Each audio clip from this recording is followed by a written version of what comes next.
Okay, welcome everyone to tonight's meeting of the Joint Conceptual Workshop.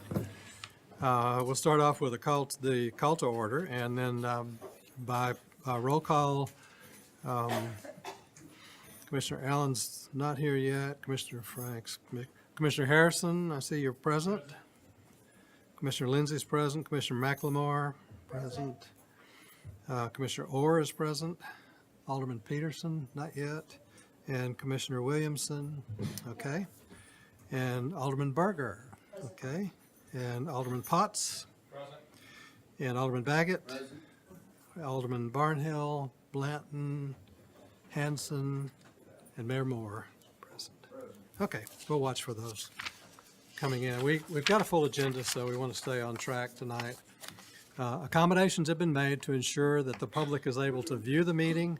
The public may view the workshop in the following ways: watch the meeting on Franklin TV or the City of Franklin website. You can watch the live stream through the City of Franklin Facebook and YouTube accounts, or you can attend in person in the boardroom. The public may also watch the meeting on the TV out in the lobby.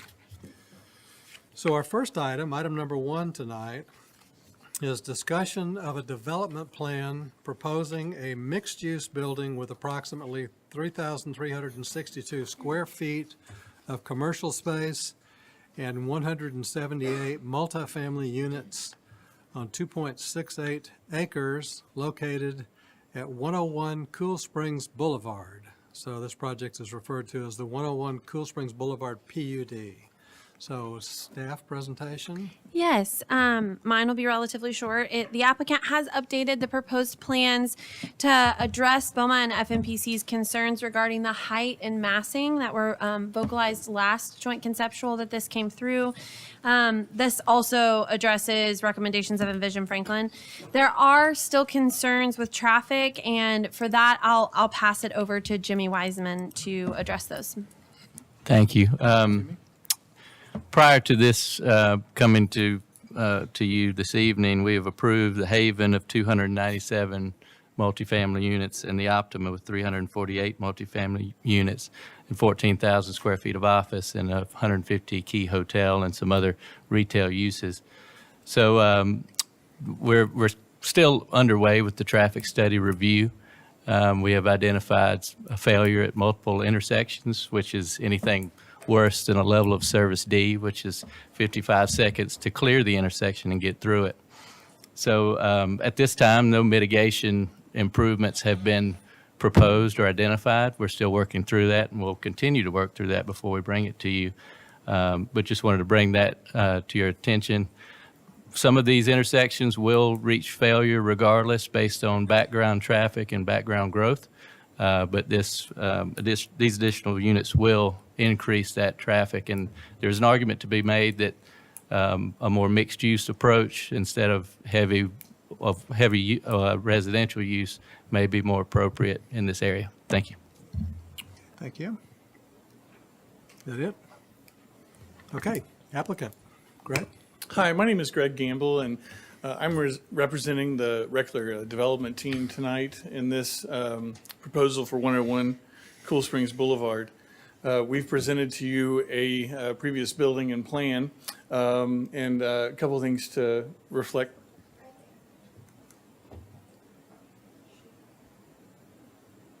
Wait for it.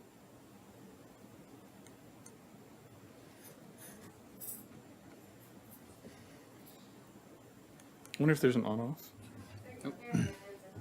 Okay. This property is currently, the property is located at the intersection of Mac Hatcher and Cool Springs Boulevard. It's currently zoned regional commerce. It was discussed in our last joint conceptual workshop how important this corner is and how important this intersection is for several reasons. Directly on the other side of Mac Hatcher Parkway from this property is the Roper's Knob Historic Site. And so we recognize that, want to be respectful of that. We had a lot of comments at the last joint conceptual workshop regarding the massing and scale of this proposed building. 5 stories on Mac Hatcher, 5 stories on Cool Springs, a gabled roof. There were a lot of concerns about how this fit the context and the character along this corridor. We believe that we've listened to that input. We have a revised master plan tonight that proposes a completely different building. Now, we still have 100% of the parking underneath the building. So the building is going to be built on top of the parking. The parking is going to be below the grade of Cool Springs Boulevard on 2 levels. The building will wrap an interior courtyard that will offer outdoor amenities for the residents within the building. There are a total of 178 multifamily apartments proposed, as well as 3,362 square feet of non-residential. This is contemplated as a potential smaller office areas, small shops. It could be sundry shops. It could be a small cafe. I think there are really a lot of opportunities to engage not just the residents of this building, but the entire neighborhood. This is a perspective rendering looking at the intersection of Mac Hatcher Parkway and Cool Springs Boulevard. Again, in the previous plan, we had a 5-story building, gabled roof. We've lowered this now to a 3-story building along Mac Hatcher Parkway and 3-story building predominantly upon the length of the building along Cool Springs Boulevard. On this hard corner, down on the ground level, is our fitness club. We wanted to activate the street, have a use that would be more engaging at the corner. This is the elevation of the building along Cool Springs Boulevard. And you can see along Mac Hatcher Parkway, 3 stories, outdoor porches for residents, the fitness club on that corner of the building. And then as you move down Cool Springs Boulevard, the elevation changes and starts to go downhill. So the higher point of this the road is at the intersection of Mac Hatcher and Cool Springs, and then it starts to taper down. Directly adjacent to this building is Haven. And Haven is a 6-story building. So it's taller, and I'll show you that in just a minute. We've got some drawings that show the relationship there, but it's taller than this structure. Right at the end there, as we're starting to get close to Haven, we go up to 4 stories so that we start to transition the architecture down Cool Springs Boulevard. So going from a 3-story building to a 4-story building as we get closer to Haven. This is the elevation and the view along Mac Hatcher Parkway. It's 3 stories, its entire length. You'll see a part of the parking garage we wanted to illustrate that so you can kind of see where that is, but that would be visible from the parking lot of the adjacent office building. The design of the master plan includes a mixture of 1 and 2 bedroom units, as well as a fitness club, the residence club, that are on that main level with the swimming pool area. One unique feature of this plan is that we have several homes that are going to be on the parking garage level that would have attached garages where you'd be able to pull right into your garage, get out of your car, and go straight into your home. So I think that's a really unique aspect. We don't see that a lot in Franklin, and would really be something special here.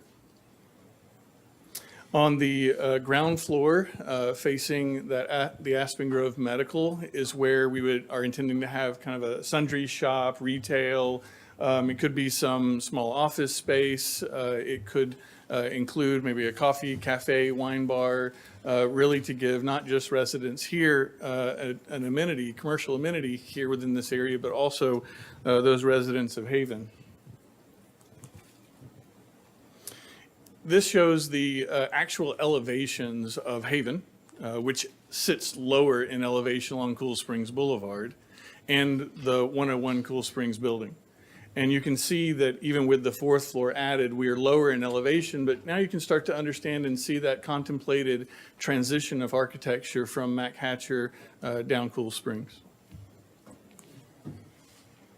We have a few drive-bys showing the relationship of the architecture. Again, the building that's closest in view is the 6-story Haven, flat roof, and then we transition to the 4 stories and then to the 3 stories to Mac Hatcher Parkway.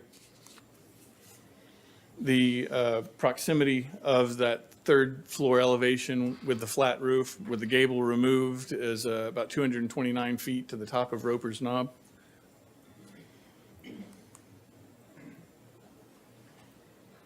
It's also important to point out that our building, as proposed, starts at approximately the same development line as the existing development that is along Mac Hatcher now. You're looking here at the 3-story office buildings that are along Mac Hatcher Parkway.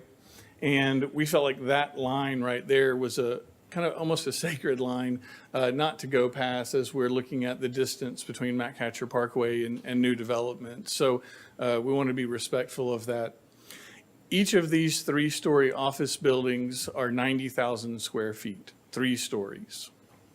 I've provided you some information here in an 8.5 by 11 handout that shows you the existing trip generation on Mac Hatcher Parkway, and then the second table is the trip generation on Cool Springs Boulevard. If you just look at the existing traffic today on Mac Hatcher Parkway, it's an average daily trips of 23,100 vehicles. If you look at the existing trips today on Cool Springs Boulevard, it's 17,420. So those are the average daily trips that we see there. With the new development added, it goes up to 30,000 average daily trips on Mac Hatcher Parkway and 26,000 average daily trips on Cool Springs Boulevard. With 101 Cool Springs added, we increased the traffic volume 0.78% on Mac Hatcher and 2.1% on Cool Springs Boulevard. The 90,000 square foot office buildings are very compatible in traffic impacts to both Cool Springs Boulevard and Mac Hatcher Parkway. And I wanted you to see that relationship, but also see how much lower the residential is during the peak hour, AM peak hour and the PM peak hour. And that's pretty significant. You would think that the office demand in the morning and in the evening would actually increase those traffic trips during those peak demands. One other item that I'd like to point out here is another 8.5 by 11 handout showing the map within the Cool Springs area. The white dashed line that you're seeing here on this map shows a 5-minute walk. That's a quarter of a mile. Within that quarter of a mile, 5-minute walk, there's approximately 107,000 square feet of non-residential. That's anywhere between 300 and 400 jobs right here on Cool Springs. When you go to the half mile, that number increases to about 210,000 square feet of non-residential. And the number of jobs increases even further at a half a mile, which is about a 10 to 15 minute walk. It's exciting to see these opportunities explored in the Cool Springs area, where we have existing businesses with existing employment demands. Now, I know that 101 Cool Springs is not going to create walkability for everybody, but it is significant. There will be people who are living in the apartments that are along Cool Springs Boulevard that are going to be working in immediate proximity to their homes.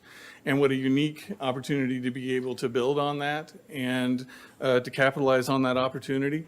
We talk a lot about mixed use in Cool Springs and reducing the impacts of traffic on our local roadways by providing, I'll say, more affordable opportunities along Cool Springs Boulevard where people can live and work in immediate proximity is important. This adds to that storyline with very little impact to the traffic volumes that are on Cool Springs Boulevard and Mac Hatcher Parkway today. We believe that we have significantly improved this proposal to you tonight. We heard the concerns about the massing and scale and the height of the building and its relationship to Roper's Knob. We agree that as you traverse down Cool Springs, as you have these 6-story buildings, that we need to taper the scale back down. This is a much smaller building than what you've approved previously at Optima and Haven.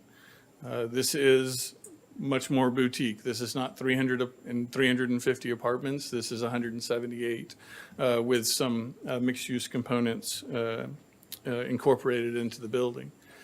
I'm happy to answer any questions that you may have. Thank you, Okay. Chairman. Thank you, Craig. Okay. Discussion, questions? Alderman Potts? I'm sorry.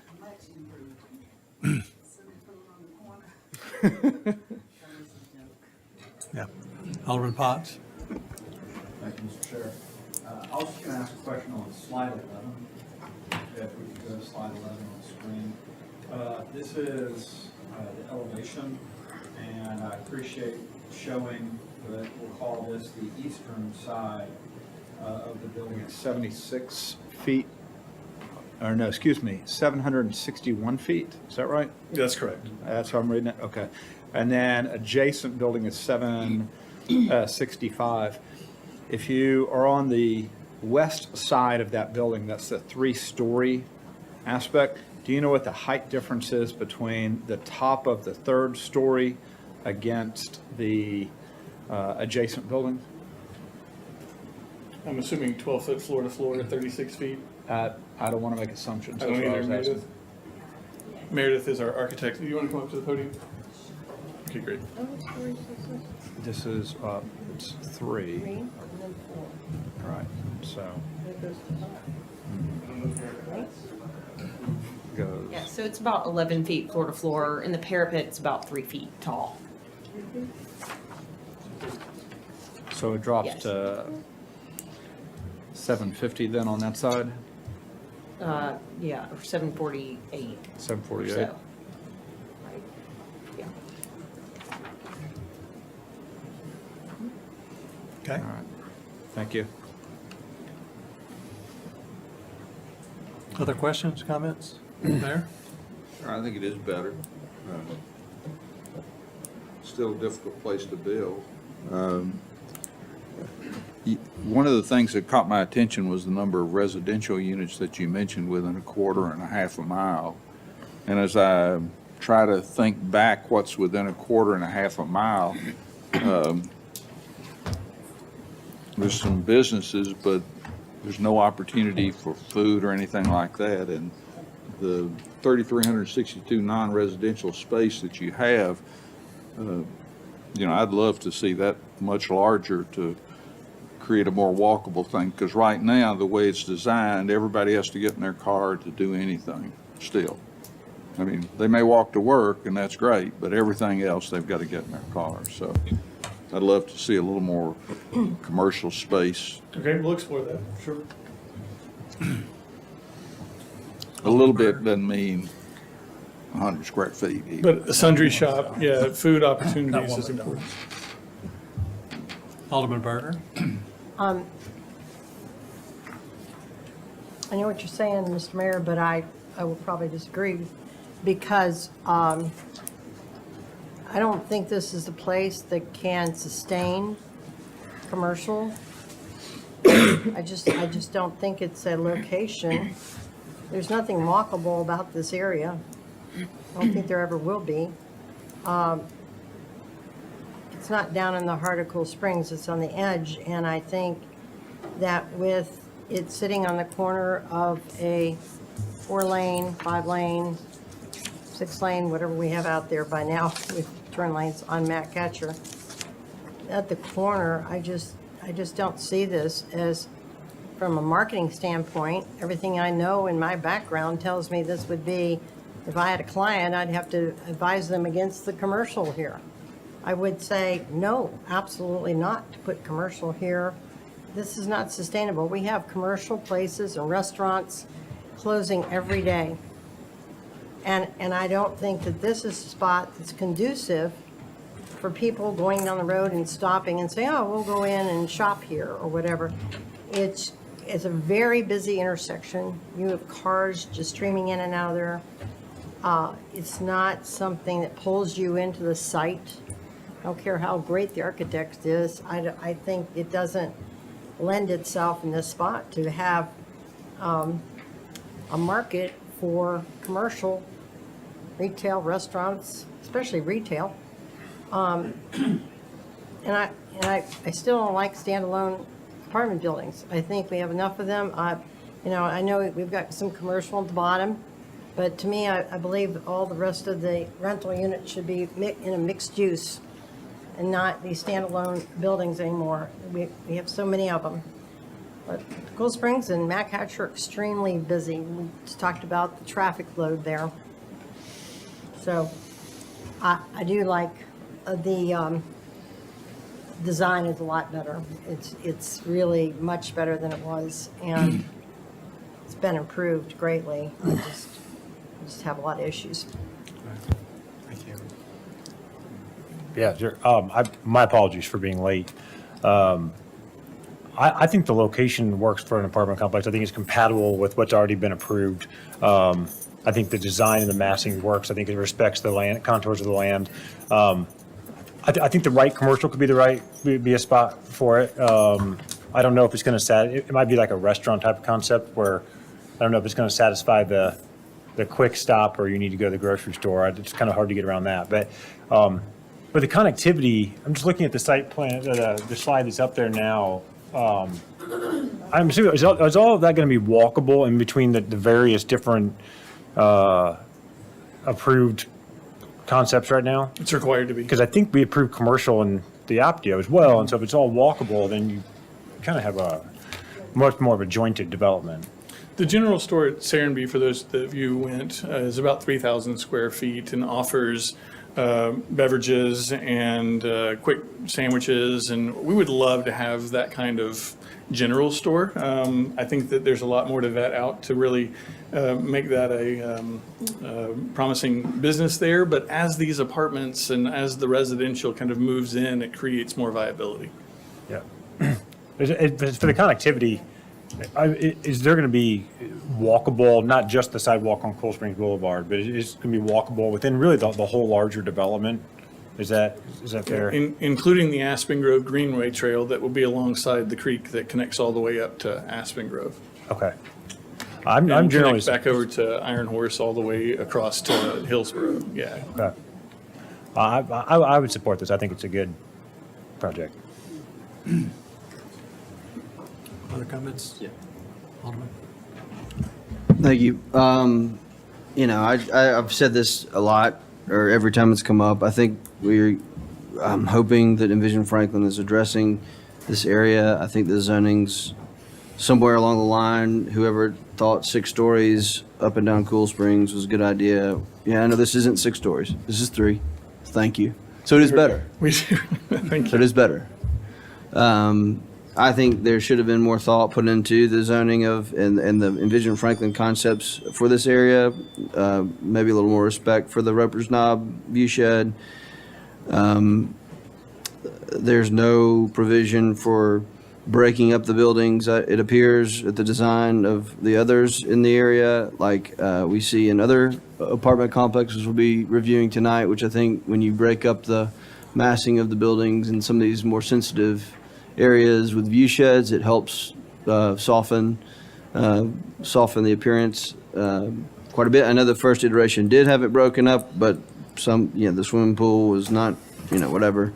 But I think that that this is a big box apartment complex, and it's 3 stories and 5 stories, and I don't necessarily think it's the right place for that type building. I mean, I think you did great and helped improve, what was before us, but I'm not going to bat necessarily for this on this corner. I think we can do better. And I know that you've done a lot to do better, but sometimes we agree, sometimes we disagree. I just think there's something better out here for this piece of property that fits what the community wants. Haven is a regret. That was our first vote as new alderman. And I think we need to be more thoughtful moving forward for this whole area. Alderman Potts. Thank you, Mr. Chair. I'll go ahead and say I've been extremely outspoken about how, and I've been on record in saying that we got it wrong when we allowed 6 stories to get all the way to the base of Roper's Knob. And I regret, just like you're talking about that vote, I regret actually not coming back and actually fixing this early on and changing what would be allowed as far as the height of those structures right there. I do want to express my thanks, though, to the designers, engineers, somebody who walked up just a moment ago in the team, because it was very hard to swallow previously having such a large structure there. And so taking it down to, and that's why I was asking about the height just a few minutes ago, that's extremely important to me. The future of saving these hillsides is paramount right now. It is difficult still, even at the height at what it is. I don't know what else would go there. I know you want to challenge us, Alderman Baggett, about putting something there. I don't know what else would be successful on that corner and maintaining the sensitivity to Roper's Knob. Okay. Other comments, questions? So how's the cross-access going to work for these residents to get over to the red line? I believe that public access easement is it recorded already? If not, it'll be recorded with the plat of, So this, briefly, these 3 parcels, we've kind of been battling how we were going to provide access to the signal, and whoever builds first has to build connect that frontage roadway, for lack of a better term, and it will be a platted access easement that will be open forever for them to get over to the signal. All right. Okay. A couple of comments. You on slide number 15, you referenced the other 2 3-story office buildings on the front Mac Hatcher. What was the comment about? Was it about relative heights of the distance to Mac Hatcher. The distance? You can see how they have parking in between the Mac Hatcher right-of-way and their building. We don't have that. But instead of parking, our building's a little bit closer, but we want to still respect that distance that those buildings are from Mac Hatcher right-of-way. Okay. Hang on. It's approximately the same, similar distance. Okay. So when I look at this too, I look at the Haven and I look at Legends View and I go, wow, what did we approve when we approved those? What you presented tonight is far better than what you brought in last time.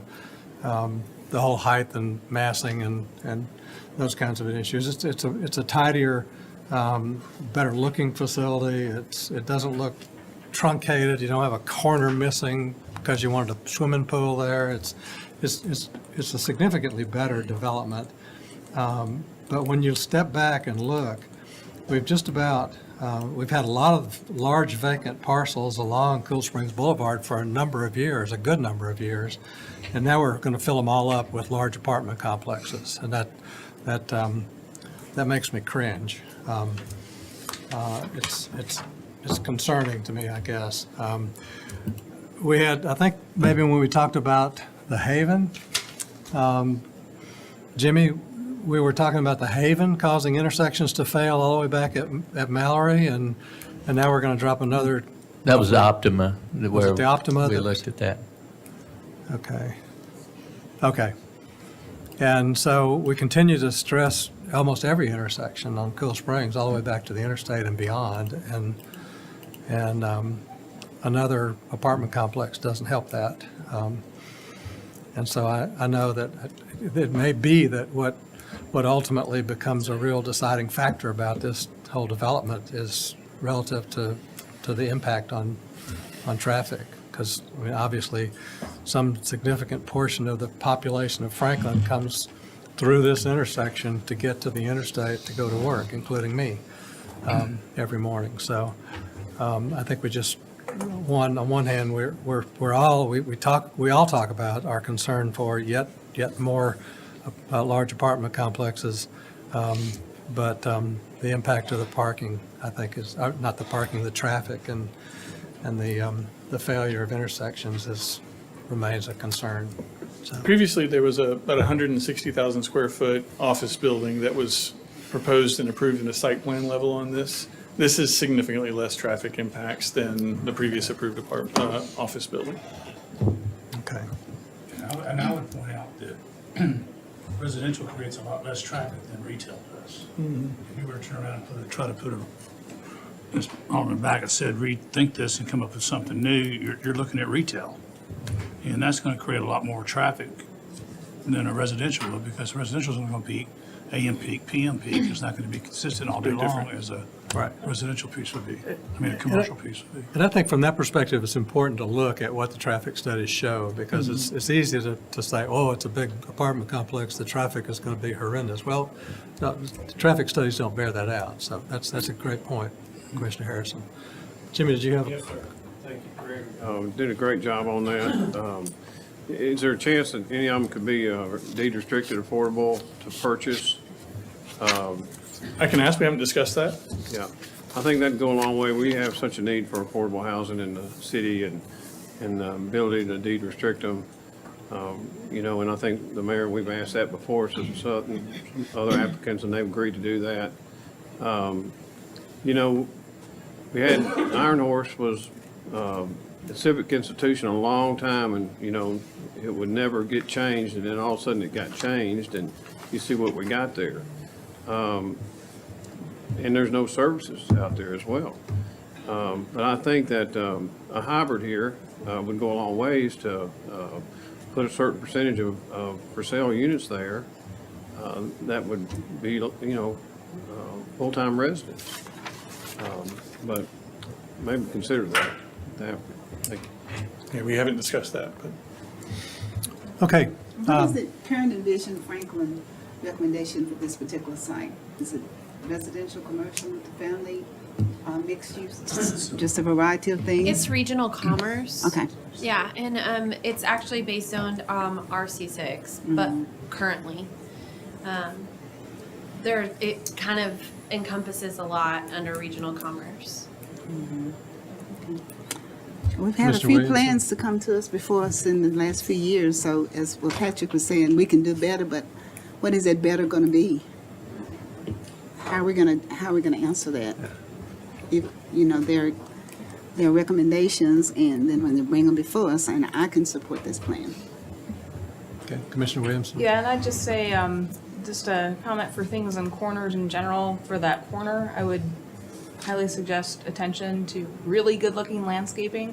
When we look at another corner that has come up, the Iron Horse, that's something that could really help that curb appeal, regardless of the architecture of the building, so. Okay. I believe we have some more plan refinement as we move this forward, and we wanted to get to the joint conceptual workshop just to show you the changes we had made, and I think after your comments tonight, I think there's another layer that goes into this, so thank you. Great. Okay, I do have a comment. Several months back, staff asked us, I guess all of us, to make comments on traffic and what we thought and to give direction, because we have so many failing intersections, or almost failing intersections in this very area. And you just brought that up. And so what I want to at least, and we can talk about this later, or at least give us some feedback. We're going to keep seeing just like this, and although Greg's project, this project here, doesn't have that big of impact, but we're continually seeing projects just like this. They're going to push those failing intersections and those D intersections, those C intersections into failing, exactly how that affects and how that affects your recommendations. Because in my opinion, I want to know ethically or how you guys are going to handle this. If that's causing us to have more and more failing intersections, does that affect your recommendations to us? Can you say we don't recommend it because we're going to just have flat out failing intersections? I would just like some feedback. You don't have to do it publicly because I don't want your job to be online. I just want to know from me. Because really and truly, where do we stand with our citizens when we keep approving these apartment complexes? Like I said, this isn't that many compared to what we are seeing, but really and truly, as we sit here and continue to approve these things and get them built out, I just want to know. Because you guys asked our input, some of us gave it, I just want to know. I'm glad you brought that up because we will be bringing back another presentation to the board at a work session.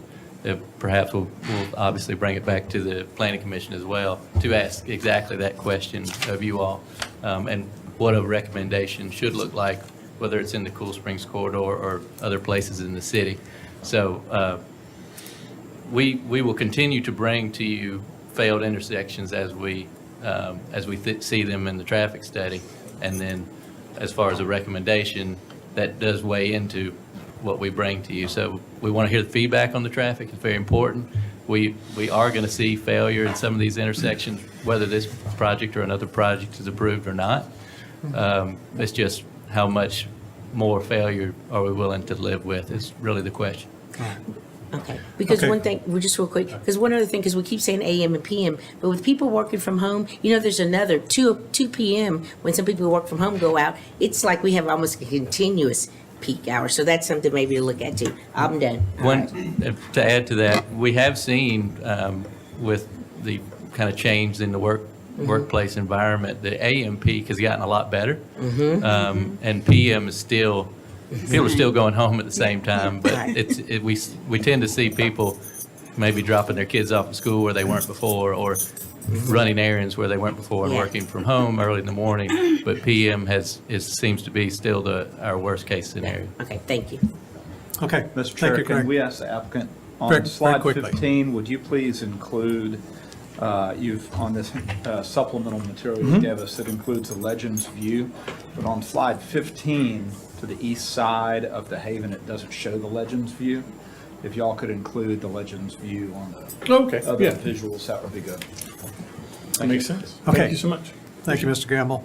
Item number 2, discussion of a development plan proposing 254 multifamily units, 6 single-family units, 12 duplex units, 3 townhome units, and 3,000 square feet of commercial space on 7.2 acres located near the intersection of Liberty Pike and Daniels Drive at 209 Old Liberty Pike, project referred to as the Middle 8 PUD.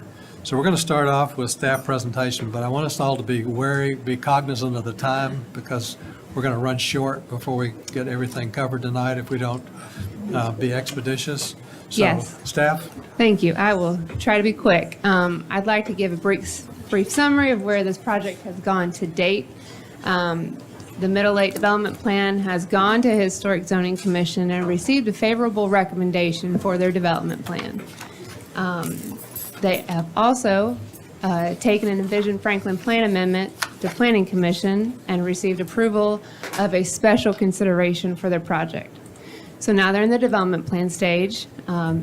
They meet many of the factors of the zoning ordinance and Envision Franklin. There are 3 topics that I'd like to highlight tonight to allow you to discuss.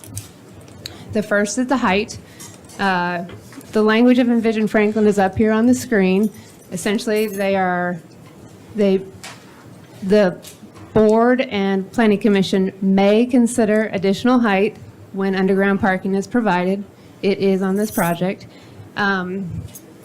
The project shows 4 stories with a 5th recessed on the front and 5 stories with a 6th recessed on the back.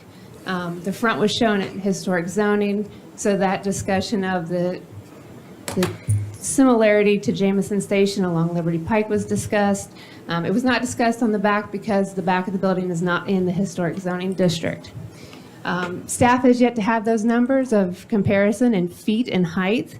So our stance is really that if those numbers are similar, as they are on the front at Liberty Pike, staff believes that that is supported by Envision Franklin, but we don't have those numbers yet, so we can't report on it today to you.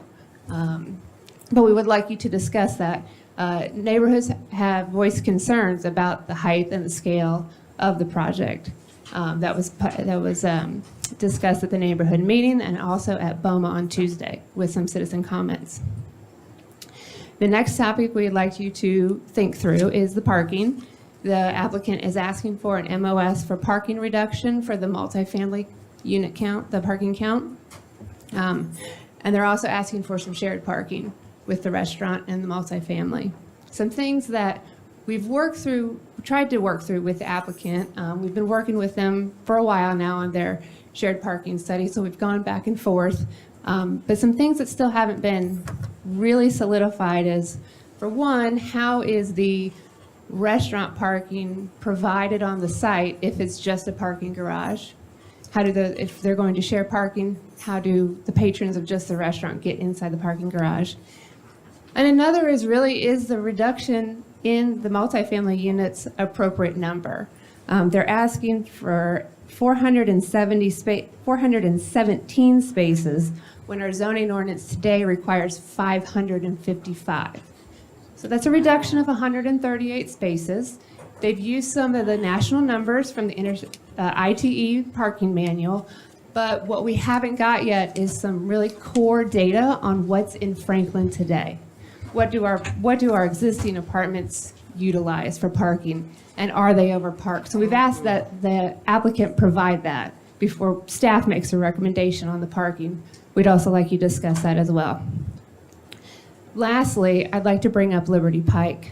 The project today shows some improvements on Liberty Pike.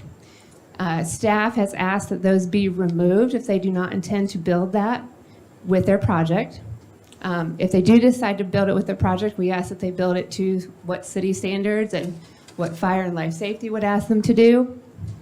And if they do move forward, staff is asking you to consider that if they, regardless of what happens with the Middle 8, if they decide to pull out the improvements, if they decide to put them in, the idea of what should happen along Liberty Pike is moving a little bit faster than the discussion we're having with the factory district. So the idea is that if the Middle 8 moves forward, you're losing the opportunity to talk about this in a broader context. And I can turn it over to my director if she would like to.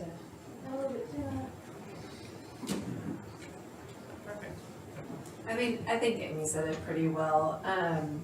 The Middle 8 is moving forward, as we know, and has been moving forward, and we're also simultaneously moving forward discussions of the factory district as part of the Envision Franklin update. To really set the vision for Liberty Pike and the streetscape, we are still in the midst of those discussions. You'll hear it more tonight as we talk about the factory district again. And staff's still evaluating the different options and what really fits, what works from a fire and life safety component as well as engineering component, and what's really best planning practices. So finding the solution for all those different aspects could take a month or two. I think even if we move at a pretty fast pace, whereas the Middle 8 is moving forward at a faster pace than we are with the factory district. So I just would warn you that we don't want to lose out on the opportunity to be able to implement potential streetscape. So as we go through this process, just be aware that we either need to be making decisions at the same pace as the Middle 8 is moving forward, or potentially maybe there's an opportunity for the applicant to slow down just a month or two and work with us and allow us to have those broader conceptual discussions. I don't know, we really haven't had an opportunity to vet that with the applicant, so I just did want to bring it up because we will be discussing streetscape with the factory district item tonight as well. From a technical standpoint, whatever's decided on the south side of Liberty Pike with the Middle 8 development sets that right of way. And you would not be able to get additional right-of-way once that is platted and under construction. So if you're talking about adding on-street parking, you're talking about moving every utility we have out there, storm, gas potentially, things of that nature. So it changes the discussion and kind of locks you in, and then if you need more right-of-way, it all comes from the factory property.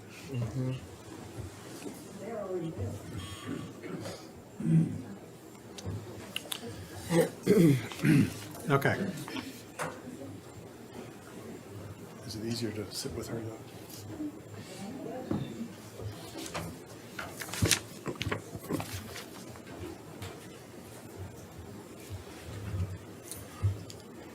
Good evening, Mayor, Board of Aldermen, Commissioners. My name is Gary Vogren with Kaiser Vogren Design, landscape architect local to Franklin, Tennessee. Speaking on behalf of our client, Truland Development Company. While I'm at the podium, I've got a bench of team members here to address any questions you may have in terms of traffic, stormwater, flooding, all those elements that we've talked about. We've got Intuitivich Architects here, Fulmer Lucas, KCI. Before I get started, Amanda and Toby could not make it tonight, so they just want to read a quick letter to you, if you don't mind, please. To our elected officials and city staff, we have had the joint conceptual workshop on our schedule for months, but alas, our senior son's team announced that they will be presenting the seniors and their parents at the game this afternoon. I suppose when schedules collide, we get the opportunity to show the ones we love what matters. Will you please consider our absence from today's meeting not a lack of enthusiasm for all that can be realized at the Middle Eight and the Factory District, but instead a reflection of what really matters in the long run. We know you'll enjoy hearing from our long friend, time friend, and brilliant humble partner, Charles Rillick, who's with us tonight, and our rock star team. Thank you, Amanda. With a growing respect for all you do, Toby and Amanda. So thank you for allowing me to say that. So I'll start off with first addressing some of Amy's and Emily and Jimmy's things they've mentioned. I appreciate that. And we've been working with them through the process, and we submitted our PD development plan. There's things in there that need to be worked through and discussed. I've reached out to Jimmy, I've reached out to Amy, I've reached out to Joey. Let's talk about the comments. We appreciate that. We're getting the information they're requesting, parking data, building height information. As she mentioned, we went through historic zoning and talked a lot about that, the front of the building, the back of the building. There's a lot of renderings. We have a model we can pass around as well that shows all this information. But I'm going to go through just a portion of these slides and then sit and listen to what you guys have to say. Okay.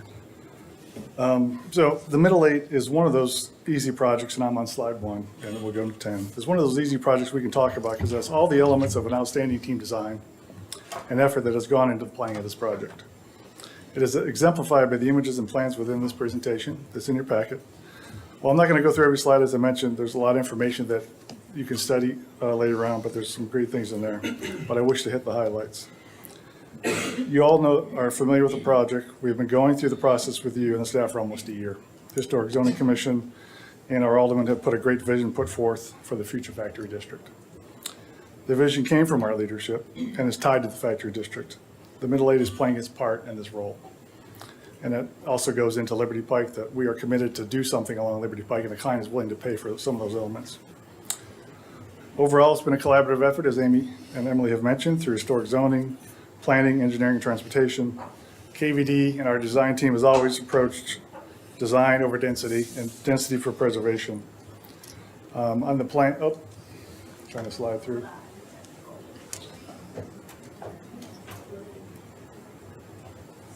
You can just go to the master plan, Katie. With the creation of the master plan, there you go, zoom out a little bit. Creation of robust and passive open space on the plan was very crucial to the design. And with the advantage of underground parking and the organization of the streets, the buildings, and open space, we can provide 3.1 acres of open space on this site that is 7.2 acres, which is 43.1%. Both pervious and impervious spaces. Obviously, the walkability to downtown, access to the park at Harlesdale, the factory, Jameson Station. But we really focused on, with historic zoning and staff, was transition of buildings, mass, height, and scale from Jameson Station being within 10% of that height of Jameson Station, transitioning down Liberty Pike to the Truett House, 2-story townhomes matching Truett, also doing the same along Liberty Pike, and down towards Old Liberty Pike. Architectural design is in keeping with the city of Franklin. We spent a lot of just design effort in terms of details, working with historic zoning, and there's a whole nother layer we need to go through historic zoning and planning as well for their review. The factory district, as this slide shows. It's the culmination of energy regarding the factory district sparked by the alderman and the recent workshop at the Franklin factory. The vision started many years ago with Envision Franklin, studied all the land in Franklin and deemed this piece of land highly developable and suitable for infill development, where infrastructure exists and it's useful for multifamily housing with a diverse mix of housing options. That's very key. Due to the stars aligning with the improvements to Franklin Road, the park at Harlinsdale Farm, the factory, and now the walkability to downtown Franklin, you can understand the merit of this vision with Envision Franklin. The entire area is a great potential to great vibrant element to our city. The factory has nearly 300,000 square feet of retail. Jameson Station, diverse mix of housing as well. We are proposing the same. When you consider Calvin Lehue saved the factory to create a vibrant element to our district almost 30 years ago, with the vision to be a gathering for artists and creative, it makes you realize that there's no way that this vision for a newly imagined arts and entertainment district in Franklin could be a coincidence. Talk a little bit about facts about Envision Franklin as this plan shows. The orange on this screen is the design concept for this site within Envision Franklin. Multifamily design concept denoted in orange. Highlighted in the black property line, you can see also orange to the east or to the right, which is part of Jameson Station, the Everly, and some existing multifamily tracks and future potentially multifamily tracks. So it kind of sits in the fabric of the factory district and its relationship to other land uses. We'll go to the next slide, Katie, please. The architecture rendering, if you could. Number 19. Thank you. The development design team has studied the vision for the city set forth in Envision Franklin and has worked on with the staff since 2021 to create a plan that meets the need for a diverse form of housing in Franklin while still managing to maintain exceptional design. This is not an easy feat. Exceptional design is expensive, yet the city needs more variety in housing. This image really exemplifies the walkability to downtown, the park at Harlinsdale Farm, the factory, Jameson Station, as well as the transition of building height, mass, and scale, as I mentioned earlier, from the factory, from Jameson to Franklin Road, Old Liberty Pike to Liberty Pike.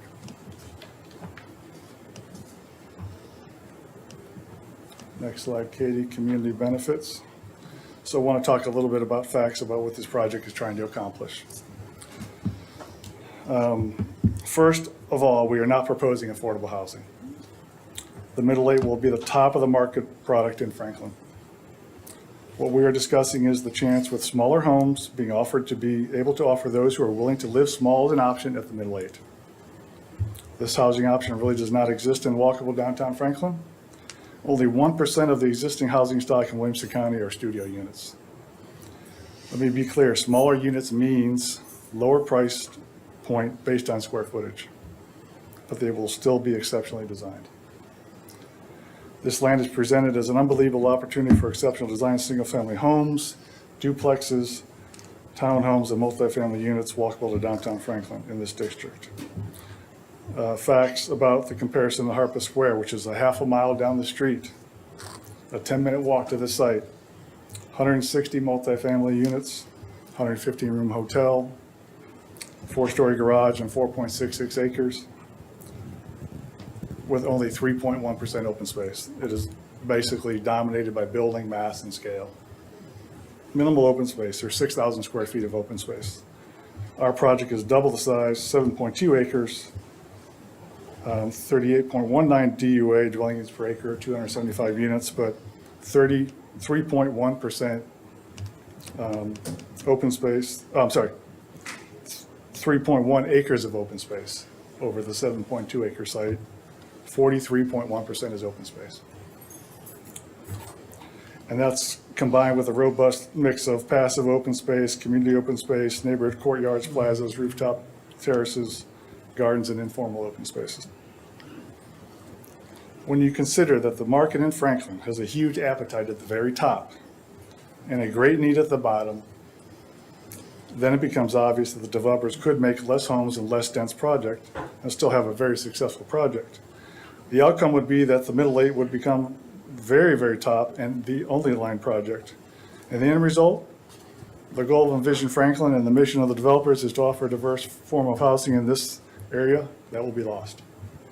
Simply put, less units, more expensive housing. More units, an opportunity to deliver some units that are smaller, and an opportunity for an underserved population to live in a walkable downtown Franklin. Want to speak a little bit about more of the facts that we've heard from the neighborhood as well.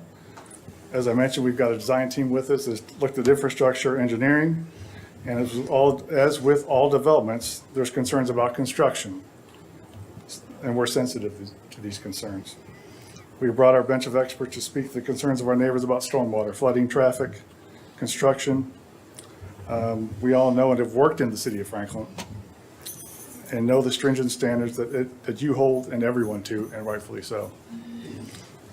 Our team has prepared and submitted initial utility, stormwater design, architectural design, traffic impact study, parking study.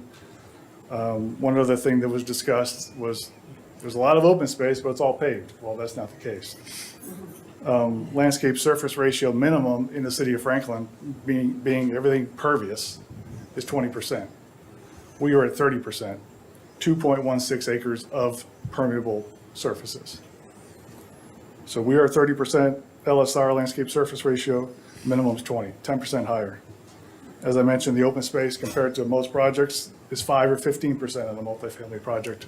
We're at 43%, including all these open spaces and areas. Create a dynamic project. Amy and Emily mentioned it. In terms of infrastructure, we want to talk to you about this tree section for Liberty Pike. Our team has submitted, and what we wish to implant and our client is willing to build is a median down Liberty Pike and crosswalks to the factory. We show that in our plans, and you're going to see a section that staff has prepared also. But ours does show 2 12-foot lanes and a median down the middle, and then some pull-offs for fire lanes to fight fires and access, as well as crosswalks. So Does that include, we're going to run out of time. That's what I'm done. Does- That was does my that last one. include- Does that include the right-of-way that is needed on the side of the middle eight? Yes, we can, yeah, that works. We intend on our side, we keep the curb as it is and give the right-of-way that the city's requesting. That curb line stays the same, the drive lane stays the same, just add a median in the middle for that section there. There's no right-of-way dedication, you're just sticking with it. There's a sliver of right-of-way dedication on our property, yes. So we are accommodating that and showing a 12-foot pedestrian multi-purpose trail. But doing as the city requested, dedicated right-of-way. We hold our curb and gutter exactly as it is. We don't have to change it. But I just want to make sure that you understand our client is willing to assist and build the median and the crosswalks at this time. So our team's here to address any questions to the best of our ability, so thank you for your Okay. time. So I admonish all of our commissioners and aldermen, be thinking about what comments you want to make, because I'm going to give you one shot, so we are going to run out of time. So questions or comments? Commissioner Williamson? Modification of parking, that was one of the things you're requesting. I would be extremely hesitant to do that much of a reduction, with the exception if we can prove that if Franklin is overparking their apartment complex. The last thing we want is Yes. if there is density, you have cars popping over to the Franklin parking lot. Yeah, great question, and we have had our team go out and actually go to comparable projects in and around this area in Franklin, count parking stalls that are empty, and assess what they are actually parking and the demand is. So it's legitimate multifamily to multifamily, and that data is going to be shared with, we shared some with Amy and the team, so that's going to be all fully vetted out when we submit. Can you speak to that? Yes, Alderman. I'm not ready to ask my questions, but. Oh, you want 2 times But I want to go into that question. Gary, was that done when everybody's in-house right. sleeping at night? Because that's where it really Yeah. counts. Our team can attest to this. They went out last night between 11 and 1 a.m. Oh, perfect. In the evening, I don't have the full list in front of me, Amy, but it was the Everly, it was McEwen, it was Harpeth Square, just a host of straight-up single-family with one mixed use. Garage. That's what I was saying. There, many of were multifamily. There's a couple that are mixed use, but the majority are multifamily. We have the list. And the follow-up question that staff had is, beyond what your counts were, what are the occupancy rates of those buildings? So we that's- understand that we can do a that's- comparison there. That's my question. Yeah, I had that on my list, but everybody's addressing it, so. That's right. Yeah, we're actively working with Amy and their team about parking our staff and our KCI. Yes. Okay. Yes. Mayor? First of all, I've had several notes of adjoining neighborhoods that would like to have another neighborhood meeting, and I know that there may have been some things happening on Lancaster Drive, some people having a conversation. So I think I would request, since some people felt like they didn't know about it or they were excluded because of the distance, that you consider another neighborhood meeting. I've got lots of notes and things here, and I'll try to be quick. I think still I'm struggling a little bit with some of the height and some of the view sheds that I'm wondering about from Old Liberty Pike, and what kind of road improvements we're going to see, particularly Eddy Lane, because a lot of that traffic is going to go there, which is can't really handle. I share, I like what Jenny's comment about the parking.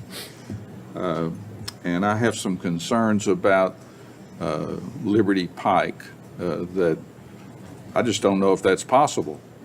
And be able to get fire engines and emergency vehicles and things like that. So that's a big concern on my part. If I can jump on that real quick, the fire department has not approved the two 11-foot lanes with the median. They need a 20-foot fire lane to fight a fire to a non-combustible or a type of construction like this. So the fire department has not signed off on the section that has been proposed in the packet tonight. Okay. Real quick, that was the reduction in parking, my two quick ones, the reduction in parking in Liberty Pike, and I'll leave it at that. Those are my concerns. Thank you, Marty.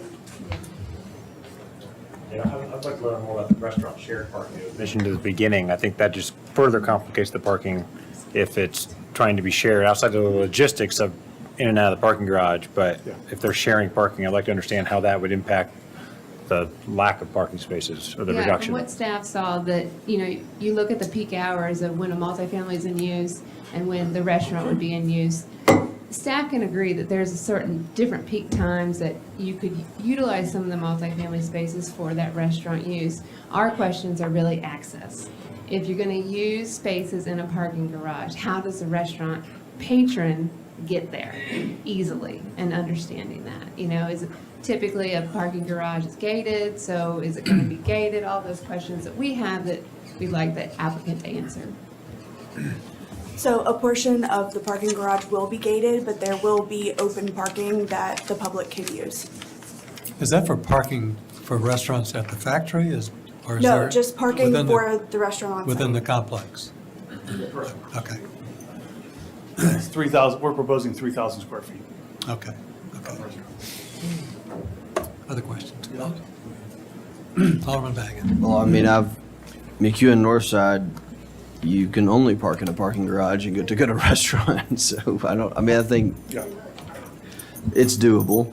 And two, I think it was a incidental commercial use that was requested. It wasn't, restaurant seems a little heavy for the use. Maybe there'll be food service, but it doesn't sound like to me that the vision was a full-on No. restaurant. I think it was a kind of an amenity That's kind of right. Amenity, situation. as it's mentioned in the Well, Vision Franklin. Probably for the used by residents. folks that can walk. We know we don't want to compete with Jamison Station. This is more convenience factor. It's 3,000 square feet with a little bit of patio space, but Yeah. it's just something for the neighborhood to be right there. They need some quick Danish, some coffee, but not compete with. More folks that live there rather than yeah. anybody dropping by. Correct. Height. That's where we see kind of the shared use, but go ahead. Height, I think the whole 3-story, 2-story, 5-story, 6-story, Jamison Station is, 3 and a recessed 1?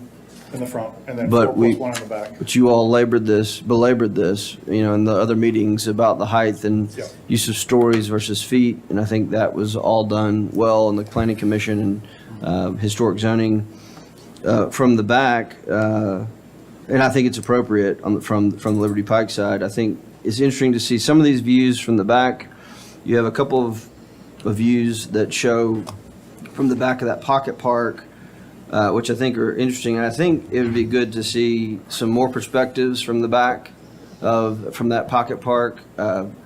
That is showing the shorter second building from, it's not even from the rear of the homes, it's from kind of the back corner of your property, it looks like. But I think understanding the distance between the backs of the homes on Old Liberty, because those are deep lots on Old Liberty Pike as well. So understanding kind of in total how far proximity from the back of this taller building to the backs of the homes, it's a significant, and kind of seeing, and you don't have to show that now. I mean, I'm not asking you to go. While you're Or do talking. that now. But that is, I think, an important perspective, because then there's the single families in between.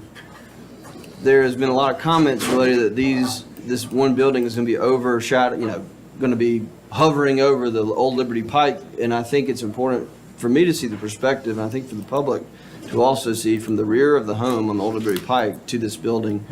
The parking situation, I've always heard, and you're not the first, and this is not the first that staff has heard, that we have pretty strict parking standards for multifamily. In some cases, I think it's warranted, and I just would like for everyone to dig, the staff and you all to dig more into that, because I'm willing to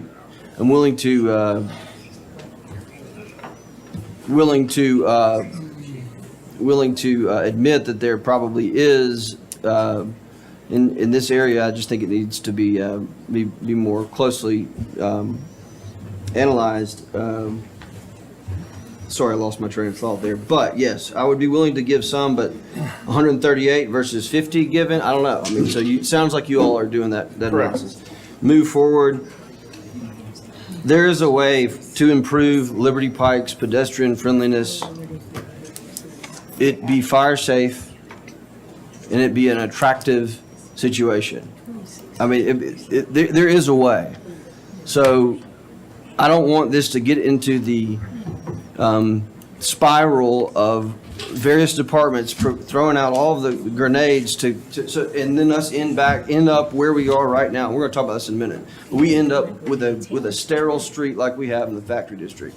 Everybody needs to put on their thinking caps and figure out how to make this more pedestrian friendly, whether it's a median, maybe it's not a median, maybe it's this other, that we're going to talk about next. But I will not accept, I will belabor the point that this Liberty Pike must be pedestrian friendly, whether that includes a median or not.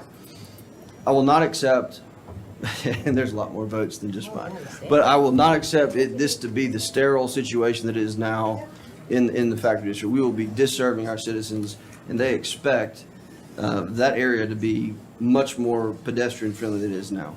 But I do support moving forward. I told the applicant that you're kind of behind the eight. You're going to be ahead of the Envision Franklin process. We've discussed that since the beginning, so I'm not really, I knew we saw this coming, but I do think that we need to make sure we try to make that street pedestrian friendly at all costs. Okay, great. Alderman Potts? Speed questions and comments. First, I continue to stay excited about the project. I think this is a great addition to the community. Three things here. Number one is there is not only a need, but I think it is a must to have that 1 to 2 more neighborhood meetings and being transparent and putting all the information out there. And then next, hold on for a second, please. Can I ask a point of order? Because there's conversations going on. We really need to hear Alderman Potts. Could we ask for a point of order? Because I think everybody needs to be listening. Sorry. Thank you. Again, 1 to 2 more open meetings, I think, would be not only positive but productive for the project itself. Thank you. I would like to see the height, there has been continued a core message about height within the McAtra Loop. And I am concerned about the height of structure. And so I think more 3D renderings that you're able to provide, and not be not what's being passed around here, but I think that would also be of greater benefit as well. So I know we've had lots of comments. so we'll run through it. And we've added some things to the plans to show some of those elevations in the documents that are not here today, but they're in the packet. Thank you. Okay, Alderman Berger. Just real quick, my comments were, there was concerns about stormwater. Well, we have extremely strict rules on stormwater, and we have water going off that site constantly. And I would think that you would have to adhere to very strict stormwater regulations to keep that, all the water on that site and pipe it out. So I'm not too concerned with that. I actually think that will improve that area. And we also were talking earlier about the bridge improvements on Franklin Road, which is going to help that area. Height, I'm not terribly concerned with the height, the way it is, because I think it's like 30, It's within 10% of the height of Jameson Station. yeah. And so I don't think that's sort of negligible, except when you get into the site is down further. Is that not correct? Yeah, the site slopes Yeah. down towards Daniels So you're Dive. and going Old down, and so I don't think it's towering over anything. If it's 30 inches, I don't think that's towering over anything. It's above everything, isn't it? It's 30 down inches. Below. No, that site goes down. The site goes down, but I mean, the buildings are at the top. High side of the site is Liberty. Height side, yeah. Same as The Jameson height- Station. Yeah. What I have been hearing you say, and what I've looked at this, that we're talking how many feet above Jameson Station? The plans we showed historic zoning was 30 inches above Jameson Station. We want to be within that, which you're allowed to do in historic zoning, within 10% of your All adjacent right, historic fine. buildings. I just want to make that clear, because, everybody's talking about, oh my gosh, the height, it's towering over everything. I don't see it towering over everything. And also, I believe you're setting it back, so it's not, to me, Jameson Station is a little overwhelming because it's so close to the street, and you walk down that sidewalk and it's like this, where you're setting this back in, and that calms that whole site down. So I like that. The other thing is, I'm totally with Alderman Baggett on that. We have got to create a great space, a great road on Liberty Pike. I think the typical street lanes around an urban area are 10 feet. We've got plenty of room to work with that. We may or may not have room for a median. If we don't, we have places for crosswalks, because people need, we keep talking about walkability. We keep talking about activating our streets. Well, if we want our streets activated and we want walkability, we better address the streets, and we better make them street friendly and pedestrian friendly. And the only other thing I would say is that, people on North Side McEwen park in the parking garages to go to everything over there. And I was reviewing Complete Streets recently, and how many things can be done on, if you Google Complete Streets, I'm sure most of you know about that project, and how they use Complete Street projects all over the United States, and how pedestrian friendly and lends that to the ambiance of your development. So it's really important that you pay attention to that. And the other thing was the parking. I think we overpark. And I will tell you for a fact, I have been in a lot of these parking garages in apartments that are overloaded in my ward. And I will tell you at night, I have gone over there actually to look myself, because I was concerned with parking, and I think we do overpark. So I think there's room to negotiate that MOS with parking at some spot. I'm not sure how many spots, but I think so. And I think that's all my comments for now, but I Okay, think great. it's looking good. But it Other is up comments, against the questions? street. It's not set back, it's up against the street, isn't it? Pardon, Mayor? The question? It's the same setback as Jamison Station. Our buildings are kind of ebb and flow along Liberty Pike. Is that what you're asking, Mayor? I'm not sure No, the the question. setback is compared to Jamison Oh, Station. the setback in Jameson is right on the street. You're like 14 feet off the back to the awning on Liberty Pike. We step back up to 70 feet, 30 feet, 40 feet. You can see the building kind of ebbs and flows, creates courtyards, U-shaped courtyards. It is significantly different than the setback in Jameson. That's not what your pictures are showing.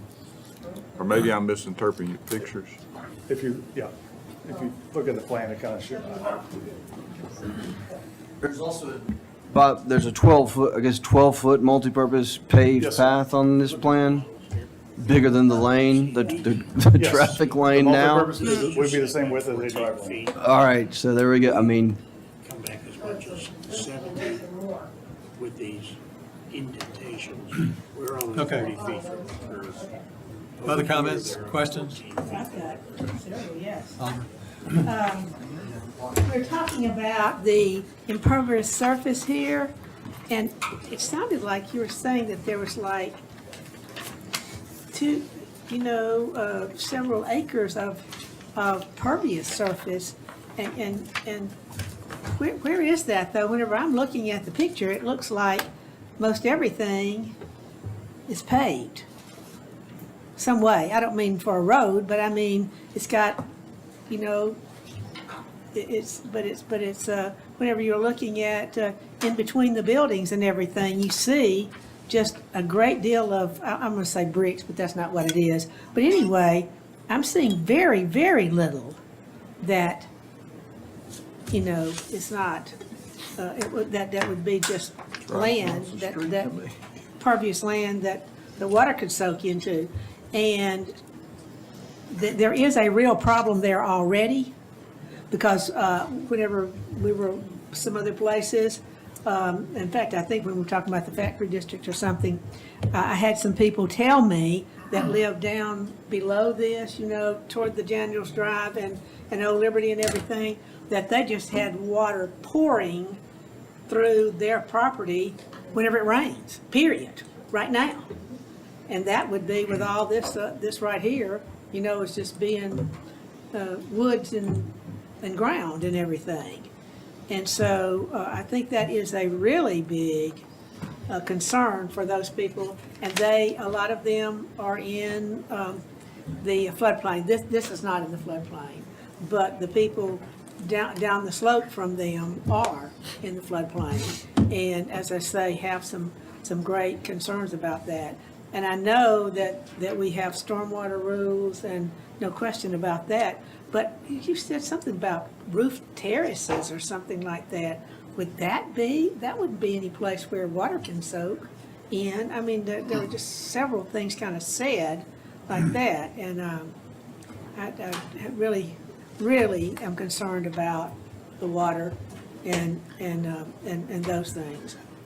Another thing I want to say is, I know we've got some traffic counts here, but let me tell you, in the last few years, Franklin Road has been, under construction, and I can tell you, I'm a person that doesn't ever want to go down that. And I mean, so I think talking about the traffic counts from the last couple of years and everything, and not seeing them getting higher and everything, probably has to do with what else is going on there, because I mean, it's been really crazy. But the other thing is, I really am concerned about the heights, thinking that Jameson Station was pretty high for itself in there, and thinking about really inside Mountcatcher, we were saying three stories is the rule, and they were able to do some things with that. But I think there are a lot of aspects to this. I mean, I'll stop. But I mean, I've got enormous number of things. And Alderman Peterson, to your point, slide number 12, I mean, we've all talked about how flat this site is. Slide number 12 shows there's a 25-foot drop in the topography, the surface topography of the site from Liberty Pike back to the backside of it. It drops 25 feet in elevation. So that's why the water's running off on houses below, because it's essentially a hill that ends up down at the houses down on, what is that, Dan? Old Liberty Pike? Old Liberty. So, so that question's been raised and so asked and answered. My only concern, we got the next item on our agenda, which we need to go to right now, is the discussion of the factory district boundary limits. And these have got to move forward in concert with each other. We cannot push, as And kudos to your artist. These renderings are, I want to sell my house and move here now. Appreciate you, Roger. These renderings are stunning. You know, it's a place, it's That's better not my than, hand. We have it's a great better team. than Disney World. It's just, they're amazing, but, but we have one shot. We have one chance to do things right. And we just got through discussing projects where we were talking about masses of apartments down Cool Springs Boulevard, and this is, well, you can look at it from the perspective of context with the rest of the neighborhood and the houses and the streets surrounding it and things like that. Your opening slide shows a grand mass of large buildings and that don't exist today on what I've just described as a hilly site, a sloping site. So my fellow planning commissioners here in my absence last month, as I was recovering from knee surgery, they asked the stormwater questions. I was watching from home and I was like, yes. We were proud of Michael. So I appreciate that. So, but. I want to say one thing after you finish. Just, I forgot. But, and so I've asked you the question before too. I mean, because we know that the downstream end of this, we know that there are houses along Old Liberty Pike that flood. People with water in their brand-new garages at the event 2 years ago. And so, you know, sub-level parking is always a concern to me because we design these things with the perspective of a design standard, a base flood elevation, a 100-year flood elevation, and we know that the Harpeth River in 2010 went 8 feet above the 100-year flood elevation. And so, I'm actually presenting at a conference in Colorado next month about extreme storm events. And we'll talk about things like, why did Fort Lauderdale get 25 inches of rain in one day last week? Why did Waverly get almost 20 inches of rain in 12 hours 18 months ago? These freak events will destroy a perfectly lovely development. So we are, yes. The other thing is Liberty Pike, and, you know, they've already said, fire and safety have basically said, you don't need to put a median down here. They need this, all of these lanes open and everything. And really, that doesn't work there. I mean, not at all, to think that you would have a median in there. And I'm maybe sorry. all this stuff on the sides and everything. And if it's just gonna be the curb that it is right now, Well, and I think that's Emily's point that she brought up earlier. Yes, We'd yes. love to have that discussion with the next item and take that time to get it right. To Alderman Baggett's point, let's find something creative, but let's do it collectively and have these projects move in tandem with each other so we can capture everything we want. Mr. Chair, real quick, I'm sorry. Very quick. Is it better to have engineered stormwater or unengineered stormwater in a situation like this? Because I mean, right now, it's just unengineered stormwater rushing into people's backyards. Oh, it is. And it's- The stormwater ordinance is built to stop that and get it into our stormwater drain. So engineered stormwater is better than unengineered. I think it's important to know. Yeah, right, yeah, no question. Yeah, it's unimpeded slope, 25 feet flowing downhill. Okay. Okay. We need to move along. Thank you for your time. Appreciate it. Okay, item number 3 is the discussion of factory district boundary limits, height maximums, and streetscapes. Staff presentation.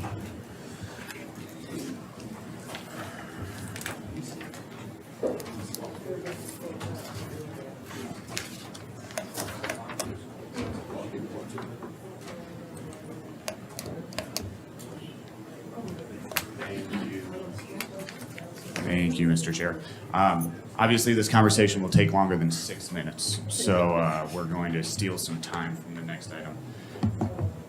I've lost my PowerPoint. There we go. Okay, great.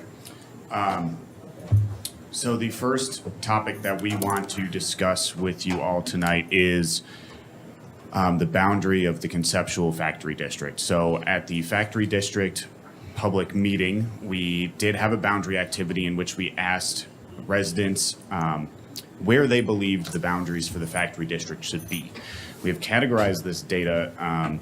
The black boundary that you can see is what staff brought to the meeting for people to give their opinion on.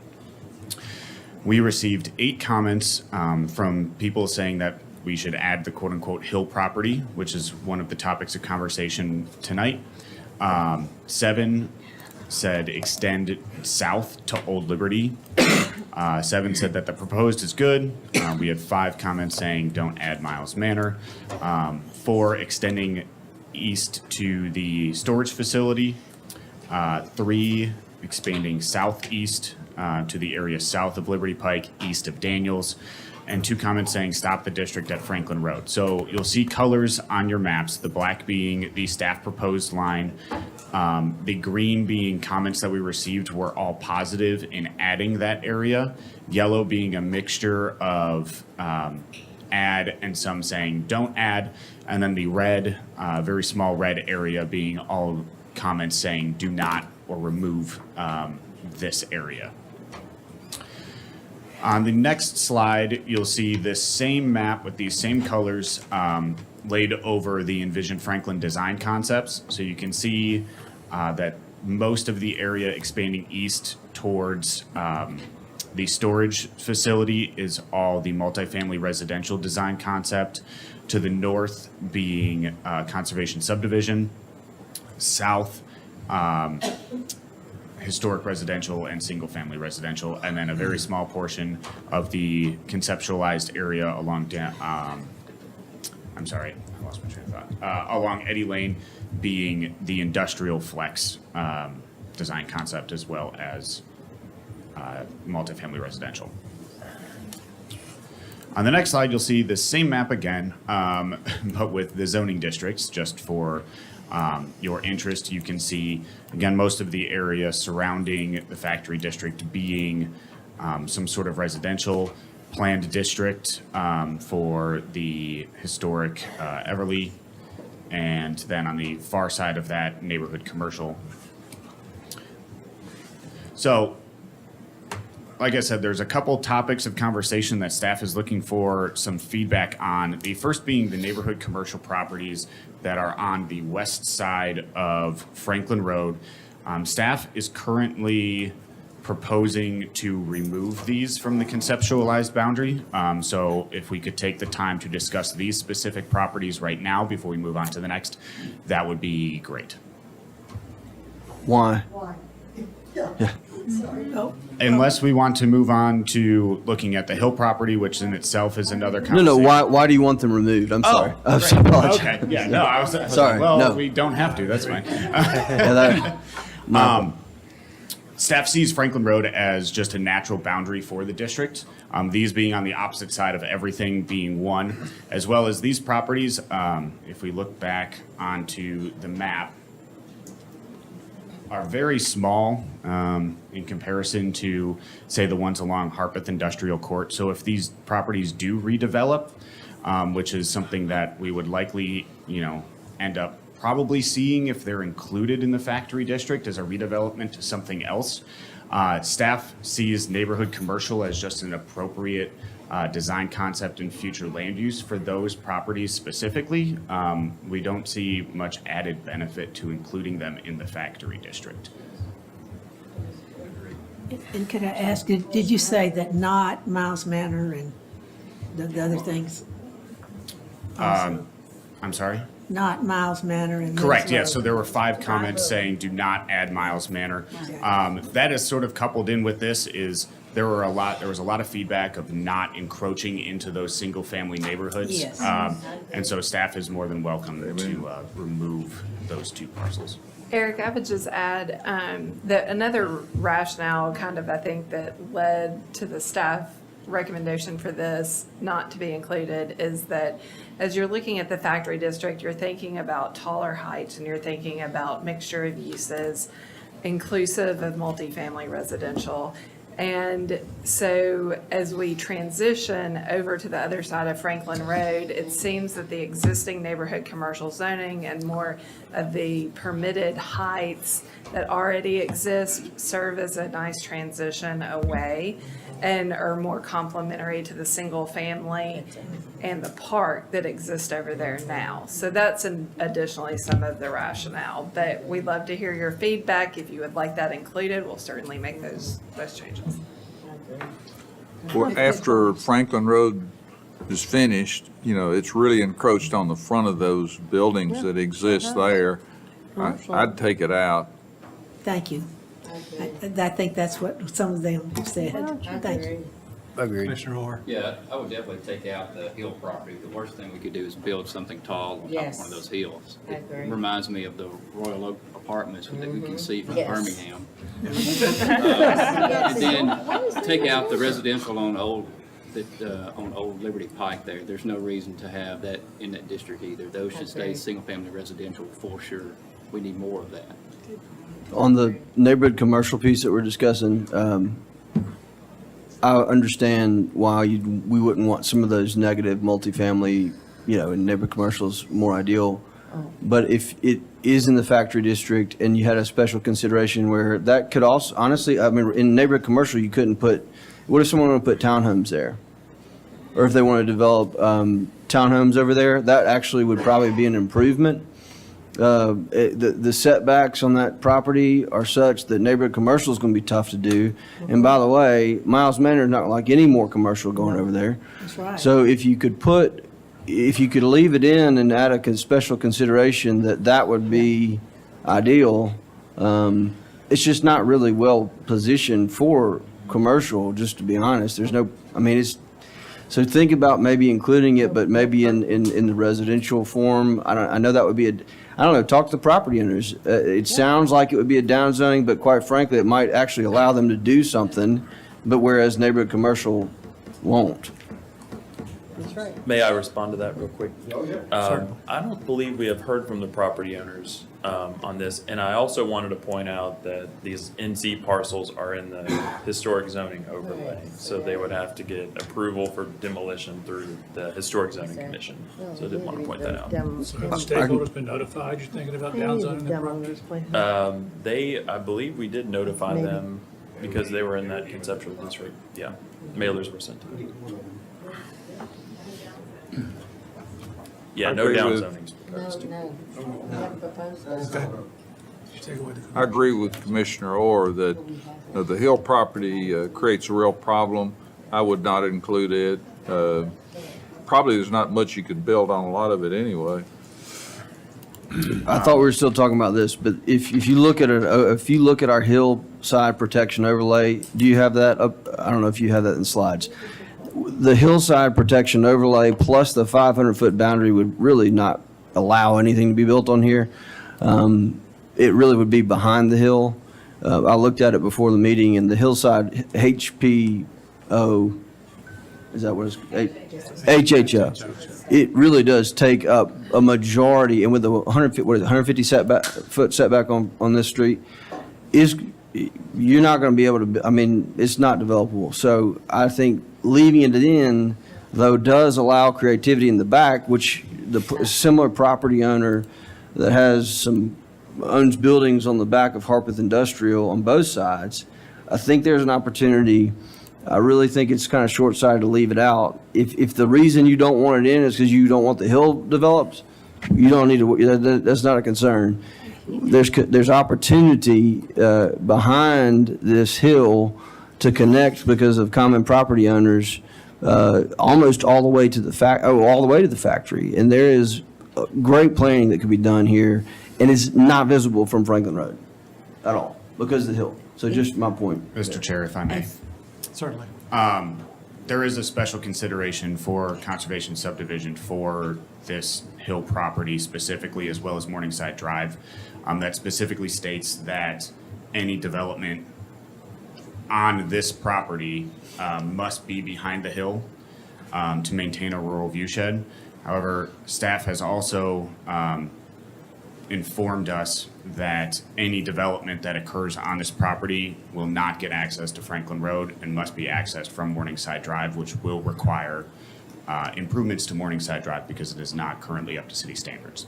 So, The same property owner you can get there from Harpeth Industrial because, I mean, not to get in the weeds here, but there are other options I think staff should consider with the property owner. so it is staff's opinion that the inclusion of this property is not necessary and sort of changes the vibe of any sort of factory district because the district itself would have common design themes and elements.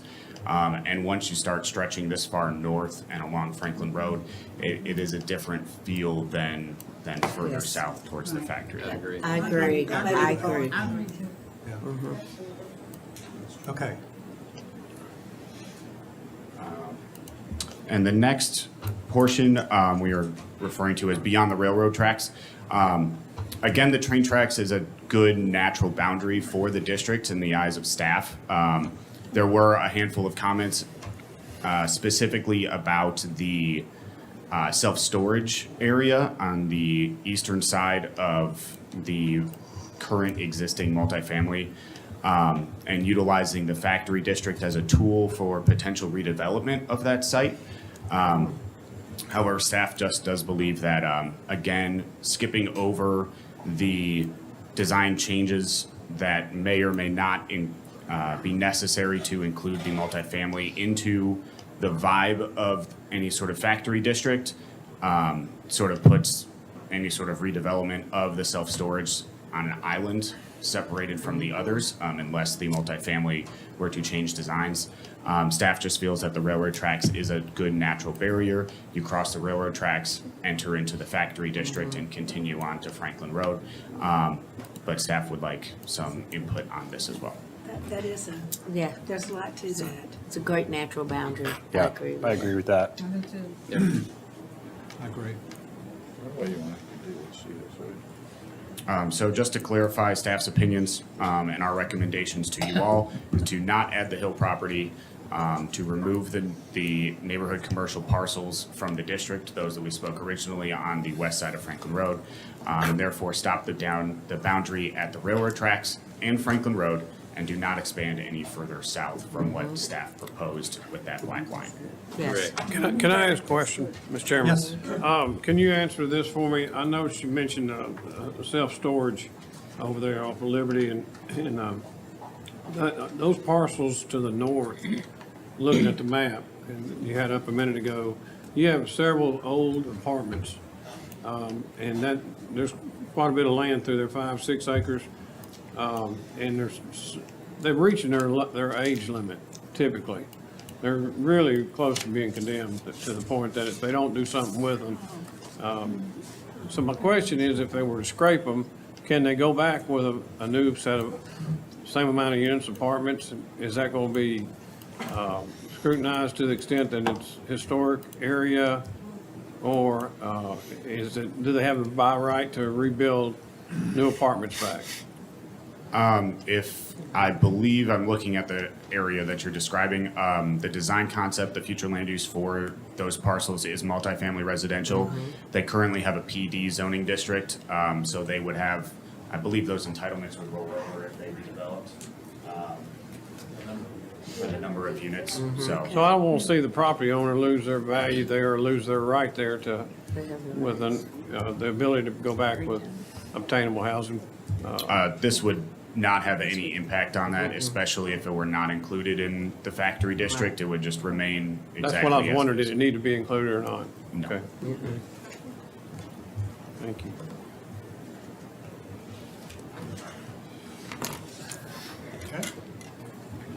Great, thank you. We will now move on to building heights. Billy Heights.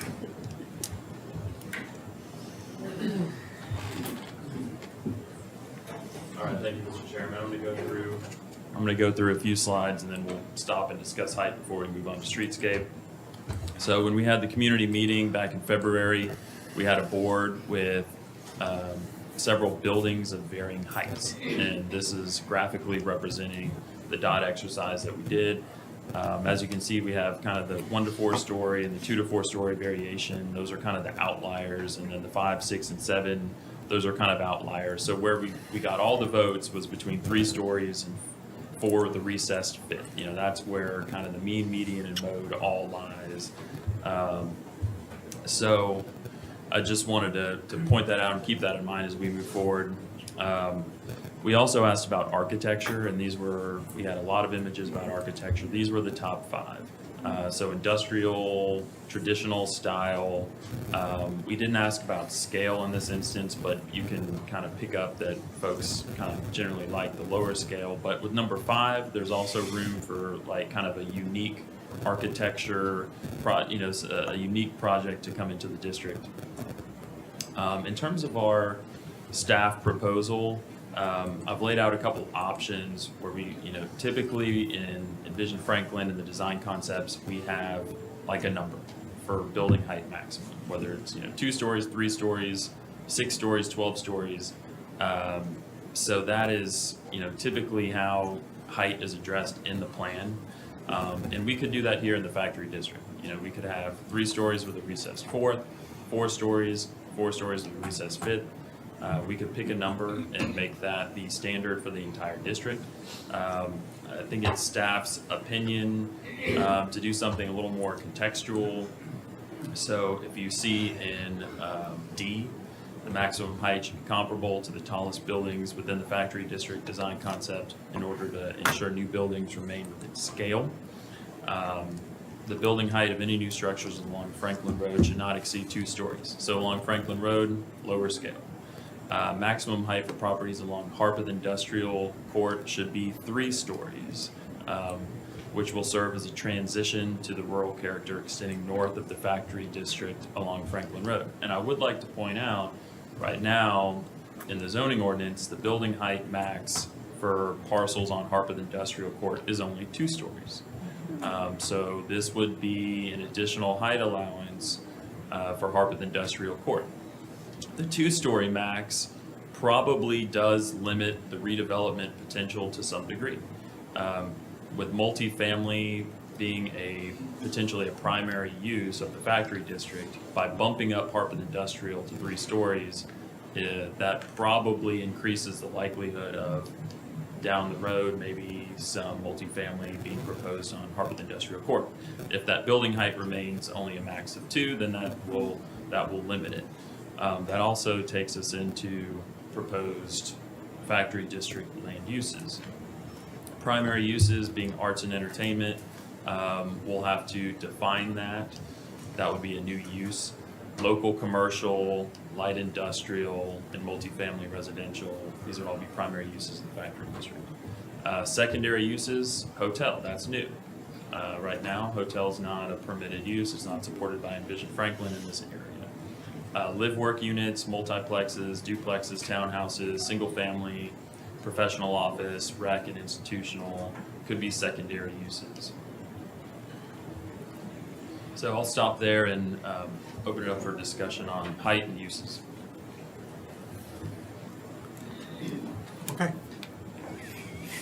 Any comments, questions? Yeah, well, if no one else is stepping up, I'd like to strike entertainment from the primary use.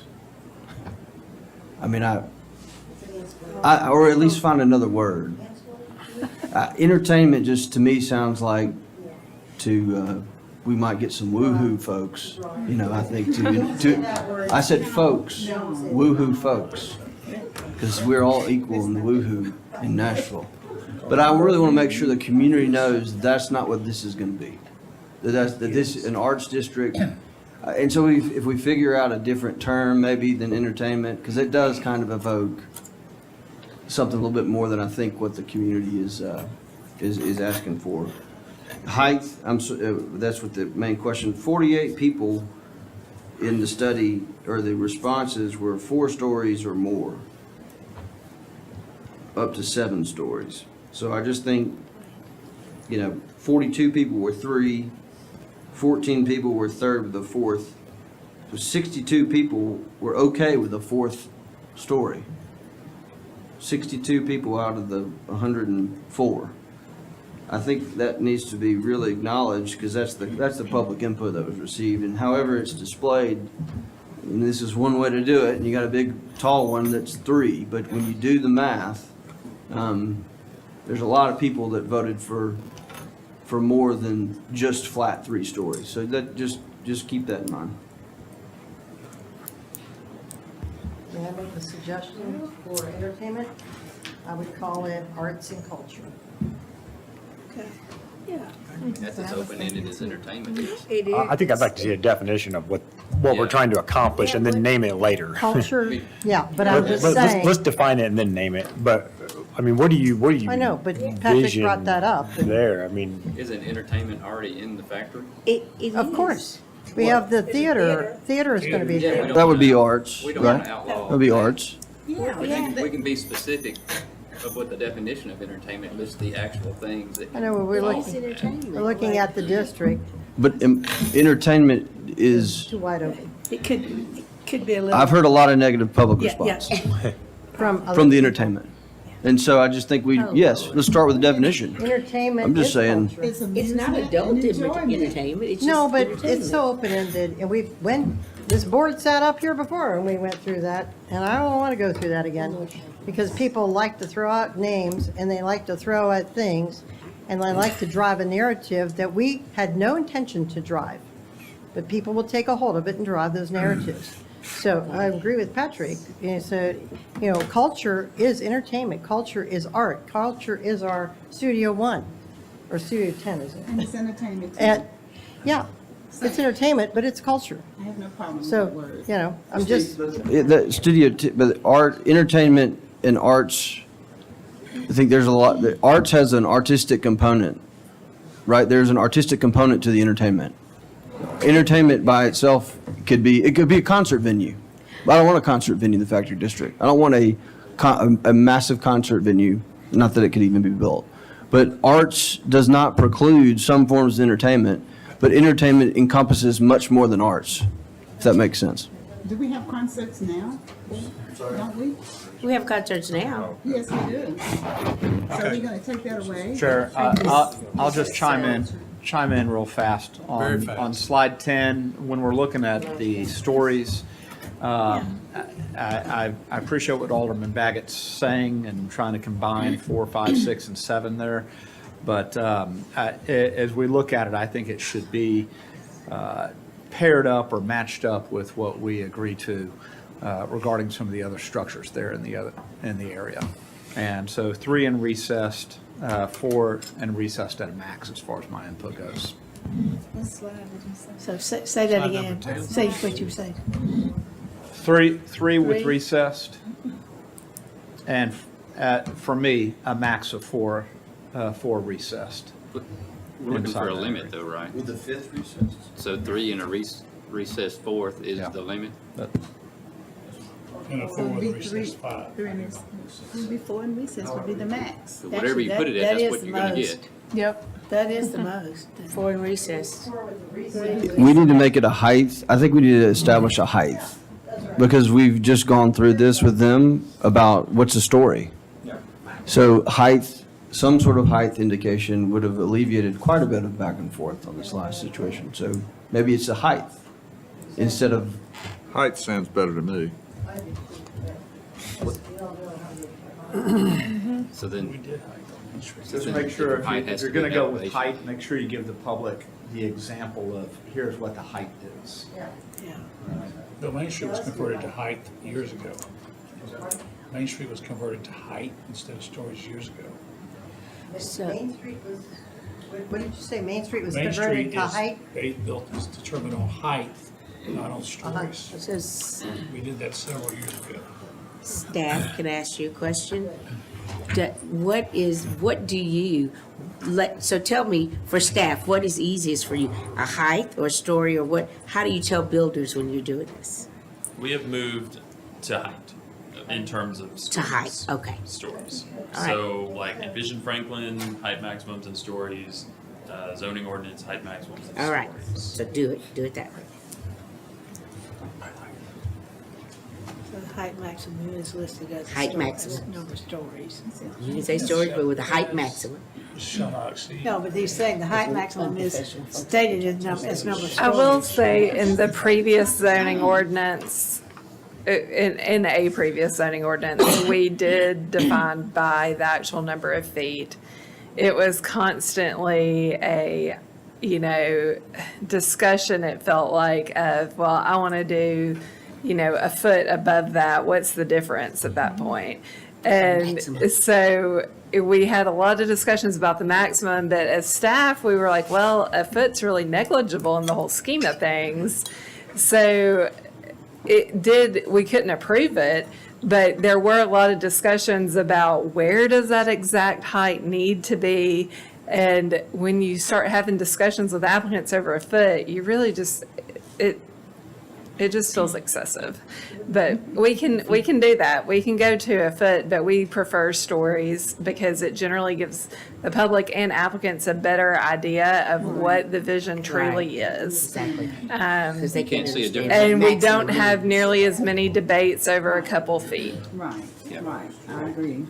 I would say one thing about, regardless of how many stories that this ends up being, that we also need to be sensitive to Franklin Road and what's across the street. Yes. When we look at we just saw in the docket about that Cool Springs intersection, we know that when we abut property or a line or whatever, you have to be very cognizant of what are the natural features and stuff that's already there. So, for example, if you had, say, 3 stories with a setback or 4, whatever that is, you don't want that smack dab against Franklin Road, because it's gonna, when you're driving, you're gonna like, wow, look at that, and then you're gonna see a green field, and we know that juxtaposition is very shocking, and I think that we have to be cognizant of transitions. So if there's, say, this conversation that's happening about, hey, what's appropriate, we also need to think, okay, is there maybe a setback from Franklin that at a certain height, it's a little lower, it transitions, and maybe in the core of the district, because you look how far back the factory set back, it's huge setback, and it's quite tall. So, and then you have, if, the boundary ends up being the rail lines there, that's a wonderful buffer for everything on the other side. There's usually vegetation, physical buffer, you're not gonna have people running across there. It's a visual buffer. You got a hill to the north side on the hill property. So I think the natural topography, your adjacencies can allow perhaps higher structures, more in the core, and then maybe it's more appropriate lower. So It's not that far. Roger. Yeah, so we were talking about that, and Patrick brought it up, and we were talking about the height and stories. And I was just talking here, and I said, yeah, there's a huge difference.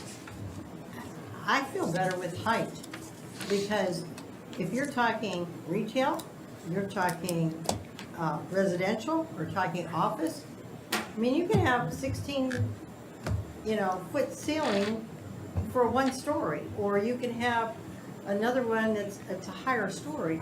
So your stories are all over the place. It depends what you're talking about. I can walk into an office building or a mixed-use building that has some residential in there, and they may have 16-foot ceilings in there.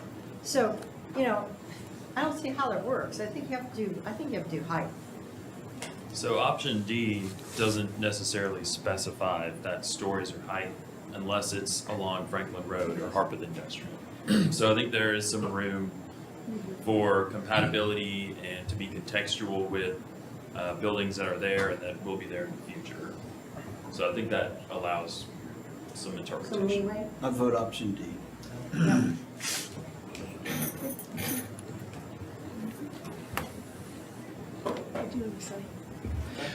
I'll just add to the height discussion that part of the rationale for doing stories over a number of feet is that it allows there to be some natural fluctuation in building heights, leading to a more interesting skyline or roof line, if you will, than if every building is 27 feet, for example, Right. it will be the same and very monotonous. So allowing for stories allows for the mix of different building types for different uses, but it still gives a general sense of height that you expect in a certain area.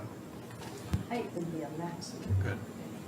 So you could have different heights, like you could have different stories. You could call it a not to exceed limit, Not to exceed. not to exceed limit. Yeah. Right. That gives you flexibility. Option D accomplishes everything everyone's saying. Right. Yeah.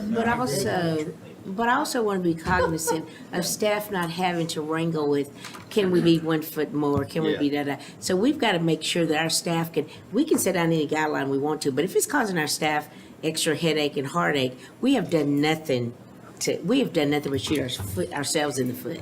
So whether it's a 16-foot ceiling or a 12-foot ceiling or 14-foot ceiling, we've got to make sure that we can get these plans through and we can make this work, because we can grind building to a halt. We can maybe satisfy ourselves, but we don't have to make these plans work and get these things approved. So I think we got to, making it a maximum of 70 foot, but we can make sure, if we can say it's no more than 3.5, 3 feet with a recessed fourth or whatever. I think we just need to make where it's workable at Yep. least. That's why option D makes sense. Yeah. So. Okay. Anyone else? Option D? Option D sounds like a good option. I think option D. I'm good with it. Option D. Majority.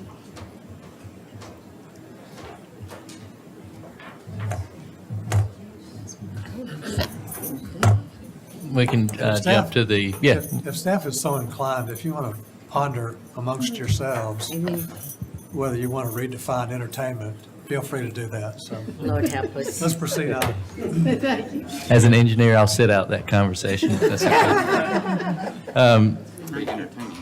We've talked about this a little bit with the previous presentation. We really want to dive into what type of streetscape scenario we want to see along Liberty Pike in the factory district. What you see before you is what we have today.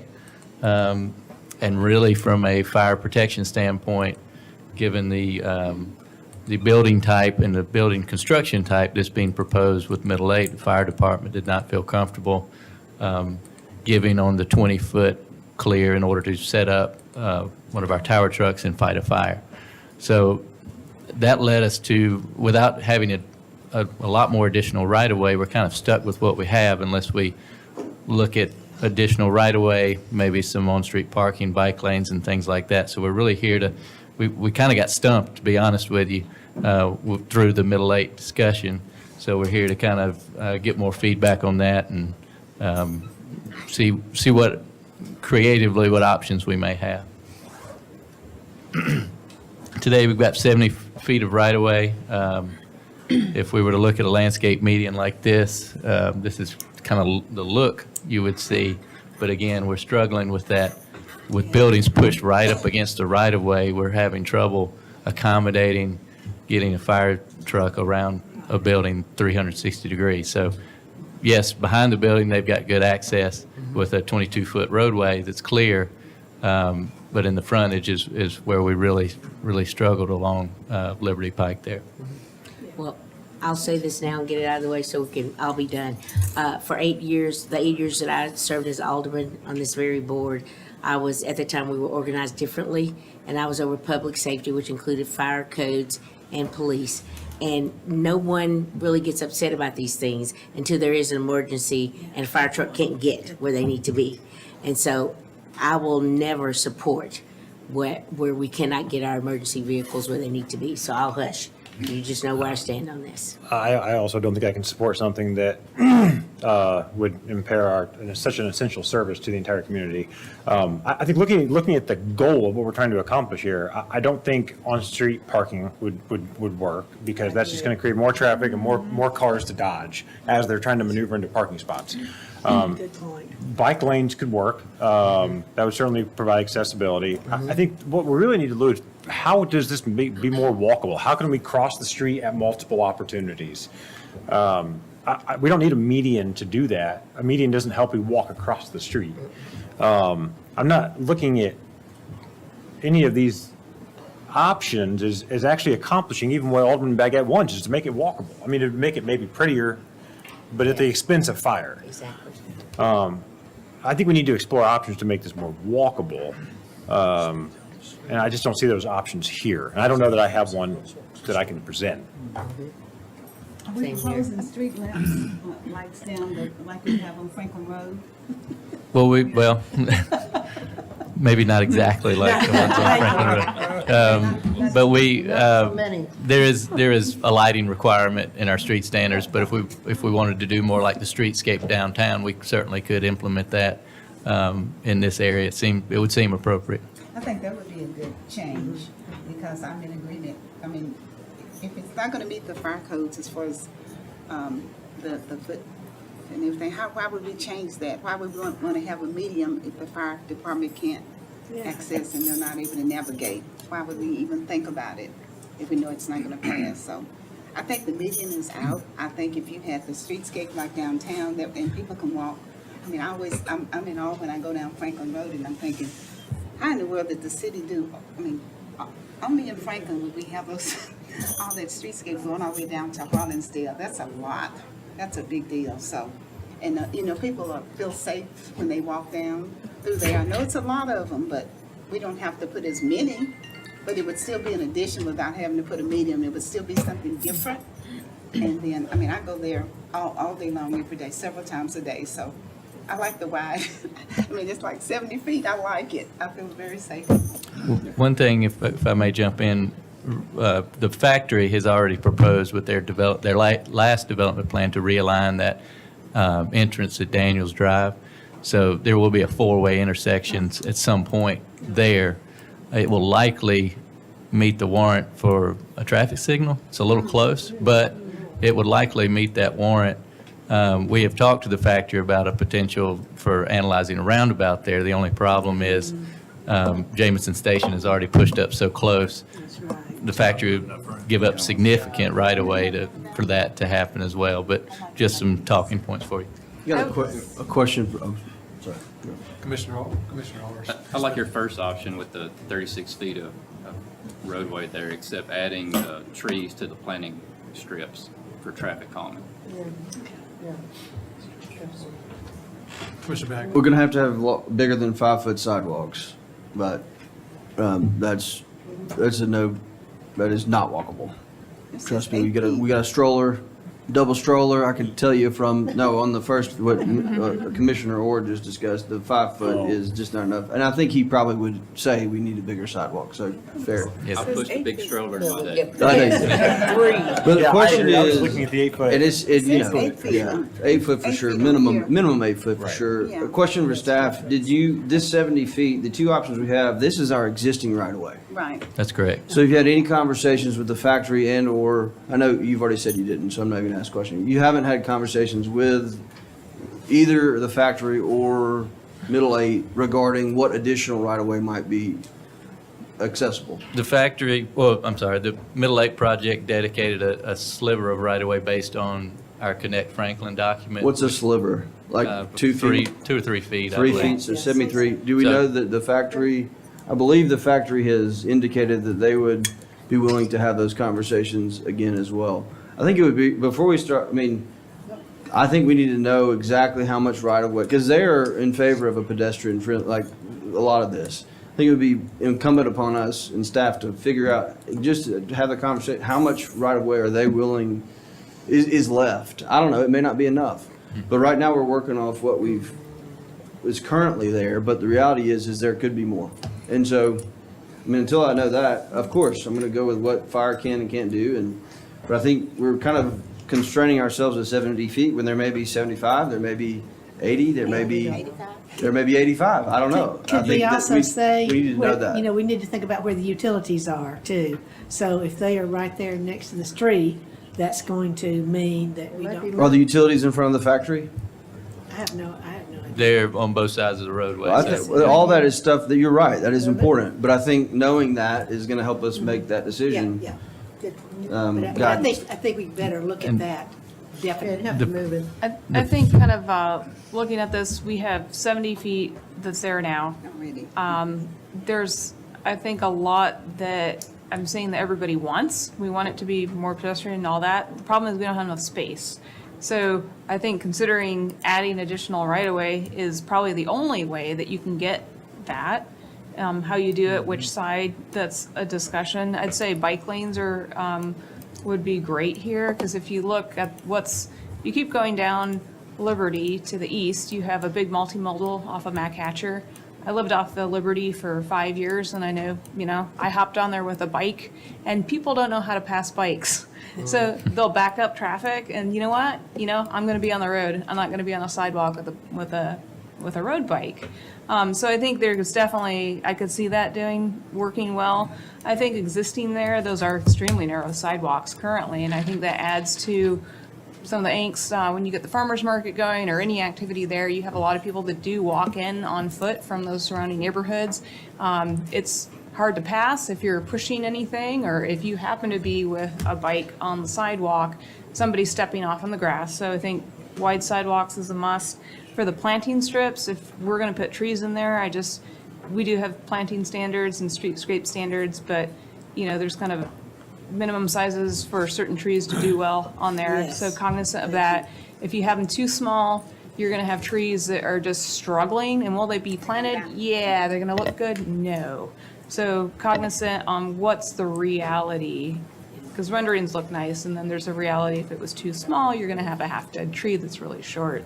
So I just see more space will help achieve maybe not all of this, but better in the direction.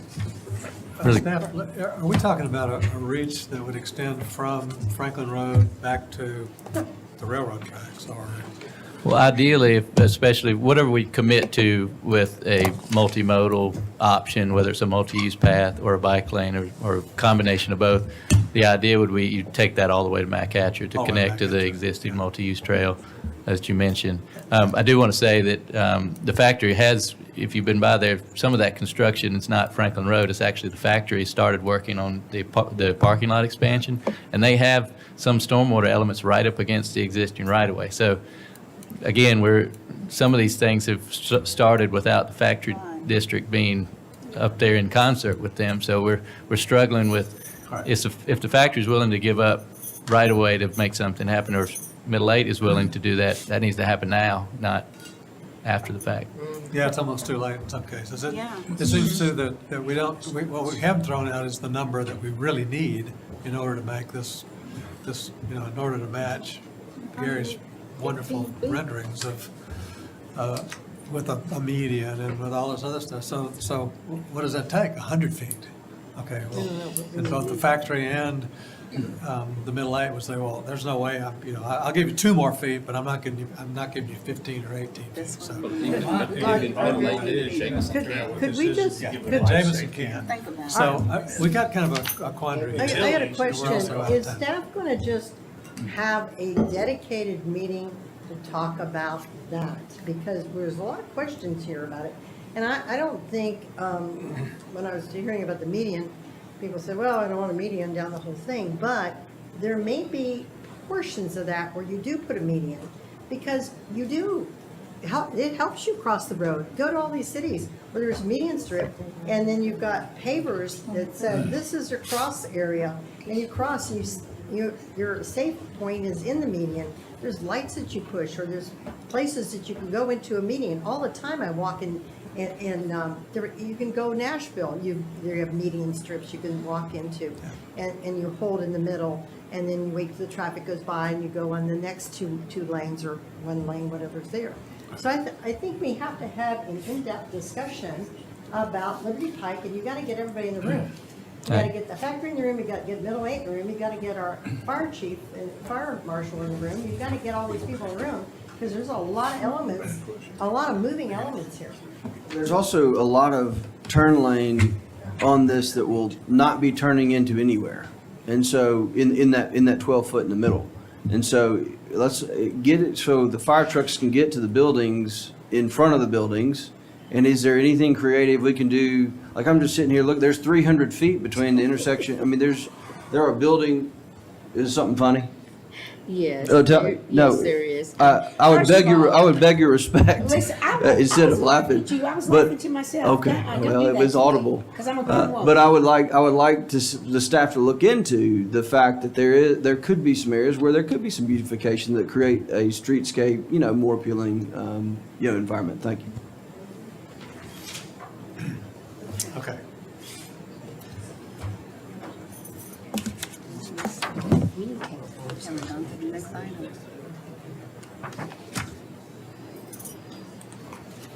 That it? That's it. Run the last time. So staff?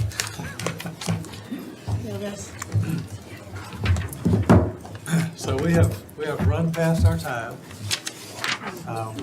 We still had an item on the agenda to discuss the results of the open house. So, Can we defer that to the next meeting? People may be here to hear about it. yeah. That's 40 minutes. It's, All right, Chair, happy birthday, we are a little Patrick. bit over time. How much time are you willing to allocate to this item? Till 7. Till 7. I'm gonna call it adjourned when it's time to start the next meeting. So, I mean, there may be people here that want to hear, that are here to hear the results. We've got people here to present those results. We're talking about a 50-minute presentation in 20 minutes. Exactly. Can you do it in 20 minutes or no? If it's- Yes, sir, we can do it in 20 minutes. I'll defer to the planning director. Andrew, do we have time in the Envision Franklin process to bump this to the next meeting? That would be my question. Or is it going to delay us? Because we really realistically only have about 10 minutes before we really need to get set up for planning commission. Okay, we'll bump it.